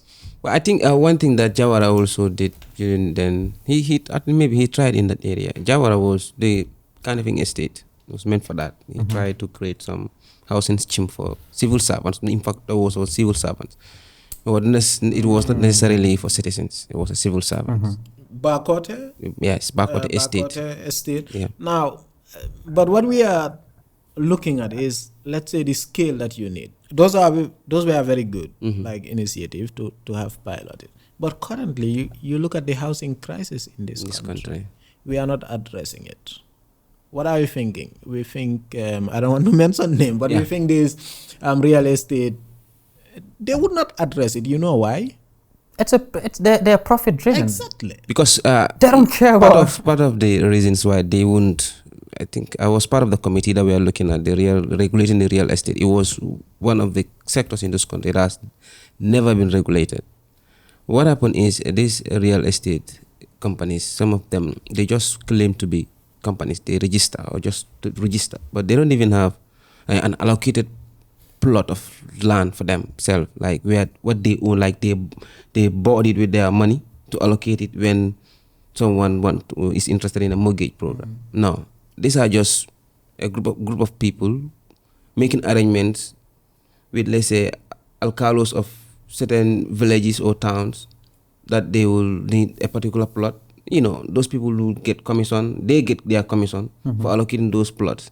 It's not like the way it is in the United States, where a real estate company actually has a deposit at the bank, which will at least be able to indicate that this particular company is worthy of operating, and that it has this amount of money. Just like bank. banks, if you want to open a bank, as a business, that's what is expected of you. That you have to you need to have a capital. Literally anyone can start a real estate company. Yes, literally anyone. It's so at the end of the day, what is going to happen is ordinary citizens like you and I will struggle, like we struggle to even buy a plot of land, more or less try to build it. They are not building for ordinary citizens. They are not building for the ordinary even citizens. if you look at how they're selling the mortgages, you look at the average income for Gambians, which is the majority. They cannot afford that. No. They cannot. And that's the majority of the people. So if they can just buy up as much land as they possibly can, then no one can do anything about it. And they'll come to a time where Kendom Fumofanana. Exactly, and we don't want that. We don't want that. In the past, we were not hearing about homelessness in the Gambia. No. But never. Exactly. That's a new phenomenon that's happening. Maybe it's because we have not departed from our past. Because you mentioned about the neoliberal, democracy. It is still neoliberal democracy that Gambia operates. Like the Barrow government, when they came in, the same thing. IMF had to come in, had to step in for budget support. That's why they went on that head counting. It's similarly that these guys they had to retrench. Many government officials were they said they were ghost workers. It's just the same strategy, a different way. In essence, we basically need to go back to a social democracy. Well, honestly, my view is that anything that does not have socialism in this country would not work. That's my political belief. But some said it has been tested in Africa and it has failed, like in Tanzania. What made it fail? Yeah, exactly. There'll be factors. Because I've had this argument about, even they would say, even Jawara's time we had the agricultural development bank, we had the commercial bank, exactly. And all of these things were funded by the state. Yeah. But it was corruption that killed those institutions. Yeah. The cancer. It's not the system itself. It was not the system. It was corruption that killed it. Yeah. In the case of the Gambia. I would agree. Yes. So why don't you work on corruption? Because even in democracy, you would need to stop corruption, isn't it? If you would call yourself a real Democrat, isn't it? Yeah. So why not you stop corruption and build that system? In the case of the Gambia, now, even countries that would call themselves liberal states, I've seen this. If you go to schools, for example, your meal is subsidized. Yeah. If your kid is going to school, their meal is subsidized. Okay? The state is subsidizing that meal. What would stop a poor country like the Gambia subsidizing meals, for example? Yeah. What should stop a poor country like the Gambia subsidizing transportation? Right. Now, tell me, if all the money that went into parliament on residential allowance, robbing allowance, and that went into increasing the salaries of judges and the salaries of ministers, etc., was directed to the state to benefit the people, you think that would not benefit the people? All those millions, you think it cannot purchase more buses and have a robust and a very coherent transportation system in this country? Why are we increasing the salaries of these people when they are not really doing their jobs? Exactly. What is the point? Just like he said, they were working for themselves. We had someone on the show here, and he said, which was a little bit controversial. A lot of people reacted, and instead of listening to what he was saying, they just reacted, which is typical Gambians. He said, we have too many ministries. Gambians don't need many ministries. I agree completely. Because with every ministry, you need more permanent secretaries. And it's an expense. You need, that's what I'm talking about. You need more permanent secretaries. And you're talking about being poor. You need more vehicles. You need more office space. In fact, how many of these ministries are renting outside? Yeah. Right. How many of them are renting? They are not even in government buildings. They are renting. A lot of them.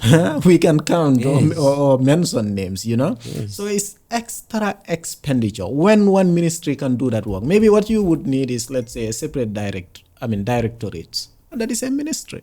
Because you would know that the salary of a minister is more than the salary of a director.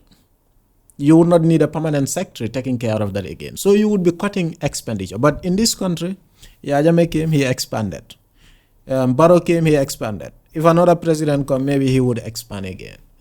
So at the end of the day, you have more ministries than even regions or sectors in this country. Yes. I mean, the basics are there. Why don't you deliver on the basics and then move to the next stages? Now, for example, we are talking about industrialization. How do you industrialize if primary production is not taken care of? Right. You cannot. Right. How do you? Right. This is what the industrial states force fight. Yes. Right. This is what they worked on. Yeah. So your primary sectors are not even functioning; they are not delivering, and you want to go to another stage. No, it It doesn't work like that. It's like you start something and you don't really make it work, and you move into something else. Exactly. And you got to a point where you cannot control all of these things anymore. Because you've touched so many things at the same time. I was saying the same thing. And this is my belief. So I do not shy away from my beliefs.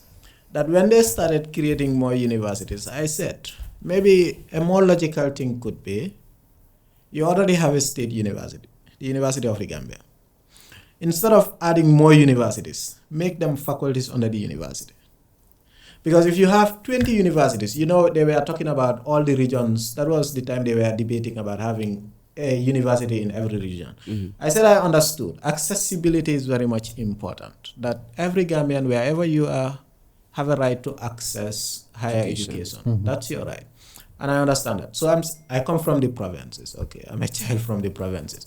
So I see no reason why I should argue against the development of provincial Gambia. But what I'm saying is, you have a university that you are not able to run because of resources. There was a time that Nabek was saying the UTG owes them. Yeah. You all remember that bills. So if the UTG cannot take care of its bills, sometimes it is struggling despite the subsidy that comes from government, despite What's the point of doing another one? Having more, because it would be extra cost. So creative, and of course, paying a vice chancellor, how many dollars are we talking about? Is it $400 or is it $4,000 or $5,000 per month? Okay. I think the last time I checked that was what was said. Okay. So it means every additional university you create, you need to give that $5,000. When there are students who don't have the laboratory, yeah, do you think it makes more sense? So why not you standardize the one that you have first? Once you know that place is standardized, yeah, if you want, you can expand. And what I've seen is in other countries, you hear about these big universities, Oxford, Harvard, etc. You know how many campuses and faculties they have? They in fact have global campuses that are outside of, that is how you think. Rational. Yes, exactly. Have campuses all over, but it is not necessarily creating more universities and having more vice chancellors. It means your expenses are increasing. It's the same thing with even Senegal, Cheikh Anta Diop University, right?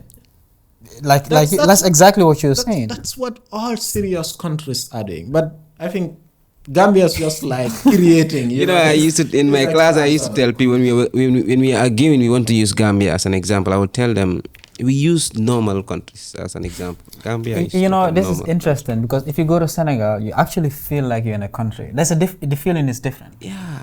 Gambia feel like you're in a developed village. We are not a serious country. Actually.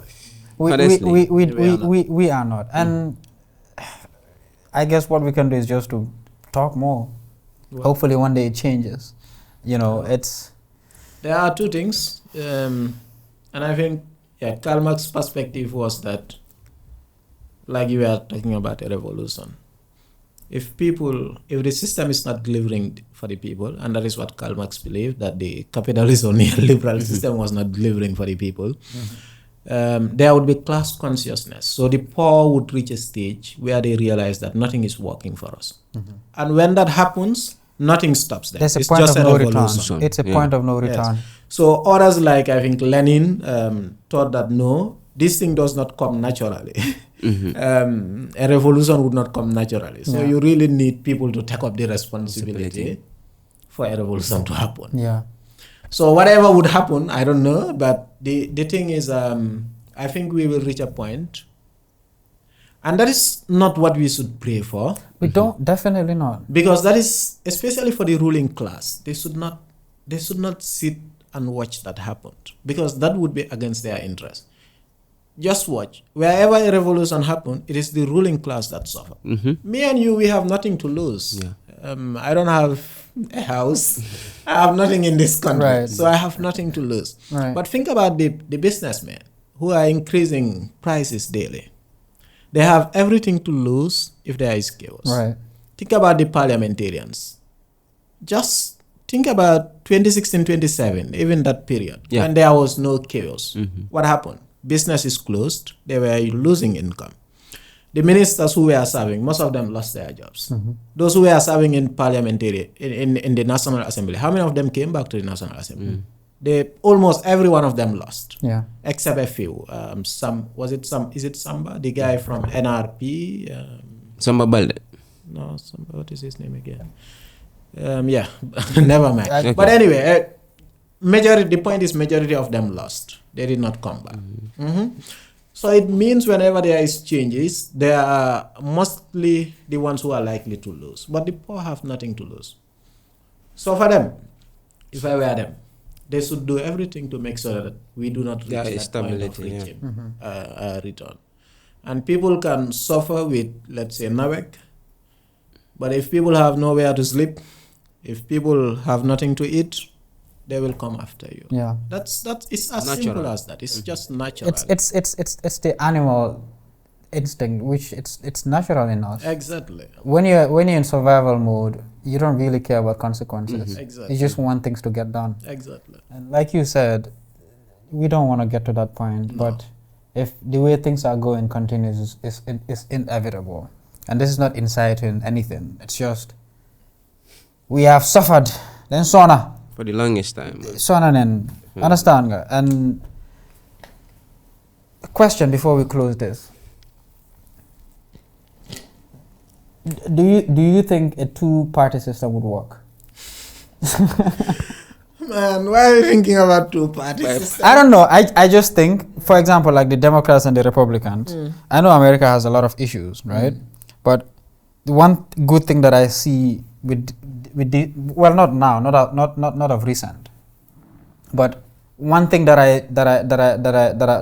I've realized is whoever is standing for either the Democrats or the Republicans, make sure they undergo a very strict scrutiny, right?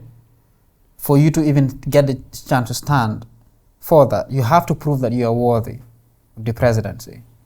And Gambia, we don't have those criteria. Maybe except Trump, huh?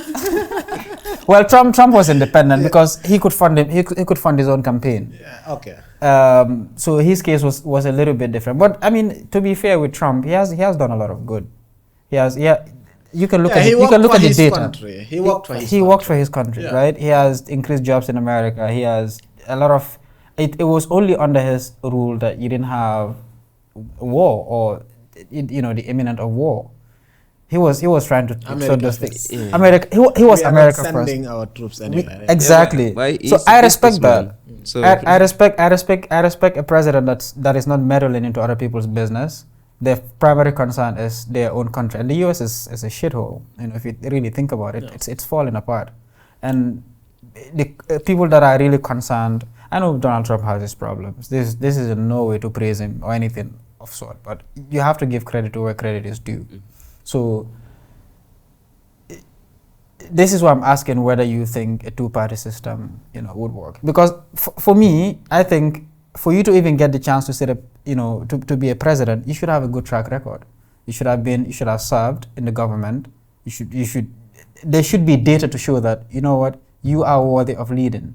You can't just have a farmer wake up one morning and be like, you know what, I'm going to be a president, and then see what I'm saying? Like, I don't know if you understand what I'm trying to say. Yeah, I understand, but I think so. I believe that the standard should be very much high to be a president. It should be, and I think that is what Aristotle said. Exactly. Right? Yeah. It's not for the. It's democracy should not be just like anyone wakes up and like wanted to become a leader, right? The president. Politician. So for him, what he saw is that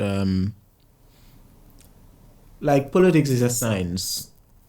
Yeah, it's just like how you go to medical school and study medical sciences if you want to become a doctor. Right. You need to get the training, get the qualification, and then you need to prove that I am a specialist, I am a general practitioner with someone checking, etc.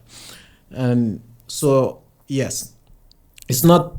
So if we should say that to become a medical doctor, you need to have I mean the record that you can really be, you cannot fit operate for on that a job. patient when you're not. So why not the president who takes care of all the patients in the country? Why shouldn't be qualification for that individual? So the standards should be high, but I think that's not to be determined by having a two-party system because you can have the two-party system, but still the parties can decide to bring someone who is shit. So the requirements should be in the constitution. And maybe one bad thing that happened in even when we were discussing the draft constitution, if you look at the qualification on the original draft of the draft constitution, and I think I discussed this with my students in one of the classes, but it was not your batch. Then they had released the draft. The qualification of the vice president were supposed to be higher than, in fact, the qualification of the president. And I was thinking, what are you thinking? You are just thinking about the current president. You are not thinking about the future. Okay? Because what they said was, I think you needed a bachelor's degree with a number of years of experience. But in the absence of a bachelor's degree, you needed, I don't know, a high school, just as it is currently, with more years of experience.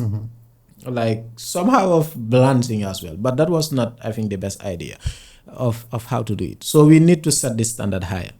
In regarding parties, how about if those two parties are shit? There are people who don't want to be part of the Democrats or the Republicans because they think that all the parties are already corrupted. So you need to create an opportunity for other parties to exist as well. And in the Gambia, if you look at it, it's more or less like two-party. It is a two-party system, right? Two parties are dominating. Right. But the good thing is there would be an alternative party, alternative parties. If you feel that you do not belong into these two dominating parties, you go to the other parties. Yeah, I mean, that's exactly what these guys did, the EFF in South Africa. That's Julius Malema. He believed the ANC has been corrupted. Exactly. So, I mean, they started as the underdogs with almost no recognition, no members, but now they're a big threat to the ANC. I think we need a radical party as the EFF in the Gambia. We do. I believe so. Yeah. And I like the way he moves because he doesn't want to get to the presidency through violence, right? He wants to do it through the book. Yeah. But he also said if the government abuses their power and pick up arms to harm them, they will pick up arms too. And if it's at the expense of their lives, he's willing to do that as well. Like you said, I think we need a very radical, but a radical party would only go far if the people are ready for that. It's not for the, older generation. A radical party is not for the older generation. Yeah, you're right. So long term. Yes, so you must be able to attract young people gradually and move with them. It makes sense. What happens is here, when new political parties come out, they want to get power immediately. They want to instant gratification.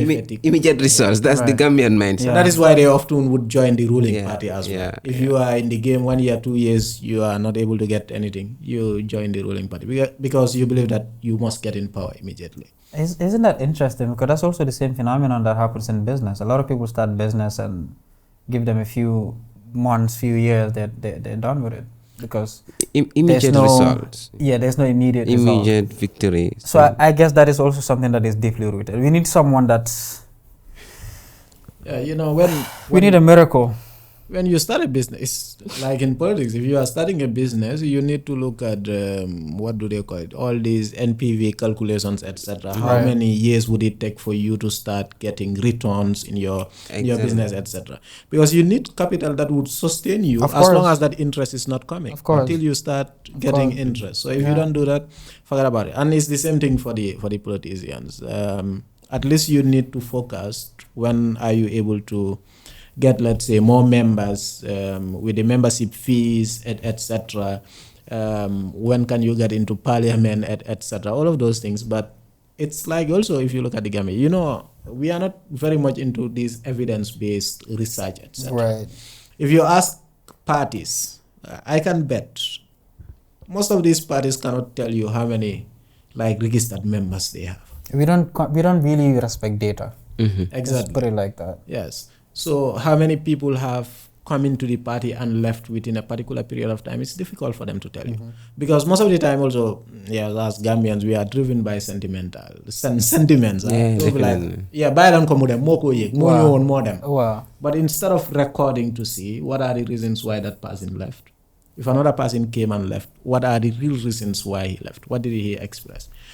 Let's say within a period of 5 years, you would be able to tell, okay, even if it is not true, 20% of those who left say they left because of the leadership or they left because of the other party. So what is that party doing that we You are not doing? doing. It's politics after all. Right. You need to be able to play. But yeah, some of these things are not happening.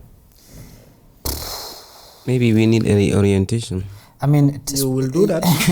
even speaking of data, I recently discovered not recently, a few months ago, and I shared with some of my people around. It's the National Audit Office.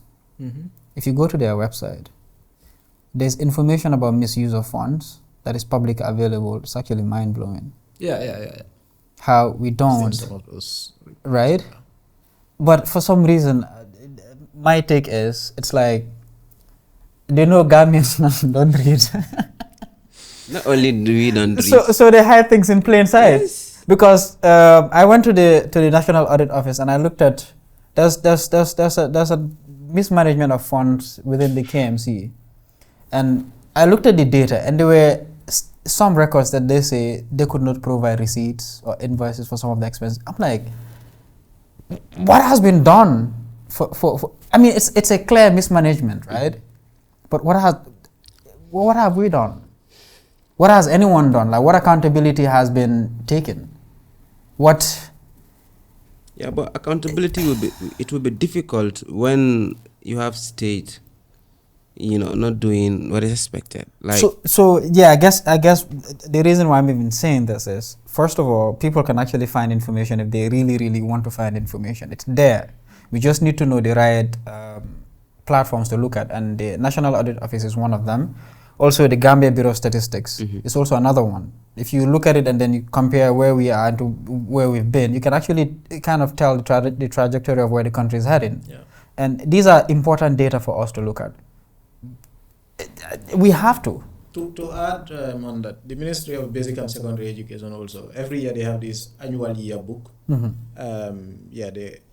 And if they would show like data on enrollment, how it has changed across the regions, even furniture, information on the furniture that is available, the number of teachers that are available at different levels is available on this side. So sometimes when I in fact listen to National Assembly members making debates, etc., I'm like, but bring the data. This data is available already. Yeah. So if you talk about education, at least there is something. Ask the minister, for instance, why do we have this number of classes? Why is the enrollment low in my constituency or in this? Because for them they take it per district. I'm there. So ask why is it low on that, and what are they going to do within the next 5 years to ensure that the enrollment goes up, etc. But most of the time, I mean, Gambia, whether is it within parliament or within civil society, we just come and make arguments without backing it up with any data. Yeah, So it's either we don't have real data to back it up, or we have these made up statistics. Gambians are so good at making up statistics. telling you about 100% or 90%. Sometimes you are like, where is this percentage coming from? They just percentage everything. They just make it up when the real information is there for you to grab. Right. We need to do better as a country. Indeed. Indeed. Last question that I had a debate with someone, and I think I wanted to bring this up. I was hoping we would get someone that works in parliament, but I'm sure you're privy to information like this. Is among the three bodies of government, which would be the legislative, the executive, and then the judiciary, right? Which amongst these three is the most powerful? I will give it to the judiciary. Why? Well, because even if parliament make laws, the judiciary can come and say this law is useless. It's not in line with the constitution of the Gambia. So they interpret the laws? Yes, they interpret the laws. They interpret the laws. Now take for example, when Barrow decided to say that he is sacking Yakumba Jaita away as a parliamentarian. Yakumba said, "I am independent. You cannot sack me." But that was not enough. He has to go to the courts, right? And the court said, yes, in fact, the president can nominate members, but he cannot sack members. And Barrow had no option but to go by that. When the police decided to detain Alaji Bora, right? Yeah. For the second time, right? The courts declared that was illegal. It was wrong. So you could see that it is the courts most of the time that can prevail. And that is why our hopes are on the courts. If the courts are independent, they function well, they can help us a lot. And it's not just independent, but it's also having this progressive mind. I think with due respect, our judges need to be more progressive in the way they interpret and think about the law. What happens today if the Supreme Court decides that the right to development can be enforced in the Gambia? That if your community is without water, you have the right to sue the government, and the government can be held accountable. You think the government wouldn't start performing? It would have to be in the constitution. Yeah, but there would have to be a clause somewhere for them to. But if there is a right, I mean, if you look at, it's be enforceable. Yeah, I mean, but in fact, recently they've been quoting, international instruments. Now, for example, when they were sentencing Yankuba Toure, they made a lot of reference to international instruments, right? To say that, based on international principles, etc., you cannot take a human right and just claim that you were executing your duties, or because you were in a government, you are immune, etc. So with the right to development, I mean, such arguments can be brought. But you are right. The constitution is weak because although the state is given the responsibility to deliver development, but we cannot hold the state accountable. That is a weakness of the 1997 constitution, if they did not deliver development. Now, if you look at the draft constitution that was rejected, it was part of it in the original draft. I don't know whether finally it was out of it now. I cannot remember now. But they had it in the original draft that you can hold the government accountable if they fail to deliver development to you. So it's about getting more progressive. And so that's why I think they are more powerful. How about you? Yeah, I share the same opinion though. The judiciary, because the courts are our last hope. We have seen in Barrow's time, we have seen how the courts had prevailed, coming out, standing out for individual rights and their freedom. The mention of even Madi Jobati's case too. Same thing prevailed. So Ismail Assise benefited because of the courts. Can the president sack a judge, a sitting judge? No, he can't. He cannot sack a sitting judge? No. I think according to the constitution, the only time he can, and that would not be him, it has to be the Judicial Service Commission. There is a Judicial Service Commission, the JSC. They are the one who look at promotion of judges, appointment of judges, etc. They would work with the president. So it's its own independent body. Yes, to do that. And would it not interest you to know that the executive is the weakest body in all this? Oh, that's an interesting take. Unfortunately, it can be the most powerful in the Gambia. I think it was about a 3-4 hour debate with two individuals. Okay. We were going at it, right? I am of the opinion that the legislative is the most powerful. Okay. Because they're the ones that are actually drafting what it is that need to be enforced and interpreted. It can go to the president, and the president can decide not to assent and say change X, Y, and Z and send it back to them. Right, that's the current sitting president. But whatever, if the next president comes, he has to. We have to change the law. Can he request for the law to be changed? No, the Supreme Court is what is mandated to interpret the law that is being drafted by the legislative. Yes, you know what so that's the other funny thing, because in the Gambia, the legislature can walk through all the stages and have it as a bill, and then they will pass the bill into an act of parliament. But this is useless until the president signs.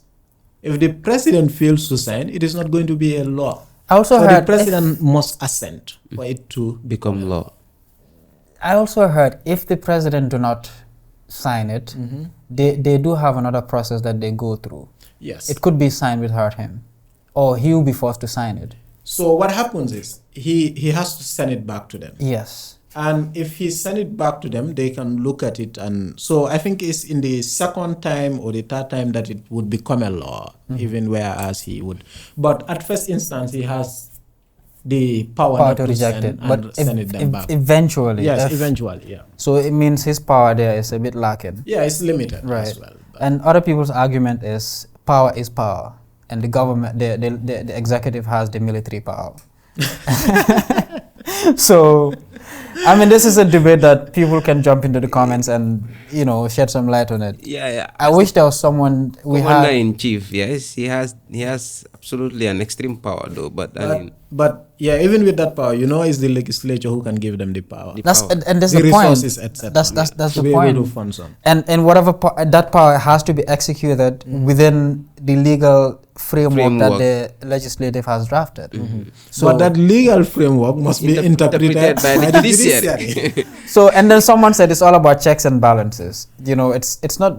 You can't particularly say one of this is more powerful than the other one, because the three of them are keeping each other in check to make sure things are balanced. That's a very valuable argument, I would say. Yeah. So it's, this is, I mean, you guys can jump into the comments and say something. I will give it to the judiciary. So, Mr. Lenn, thank you so much for joining us today. Thank you. Mr. Lamin, thank you very much. It was a really inspirational conversation. I enjoyed this. Thank you. To be honest. It was great. It was good talking about these things. Sometimes we are angry in the classrooms, we are angry on our own. But sometimes it's just good to come and talk about this. Yes. Absolutely. Thank you guys for coming. Thank you very much.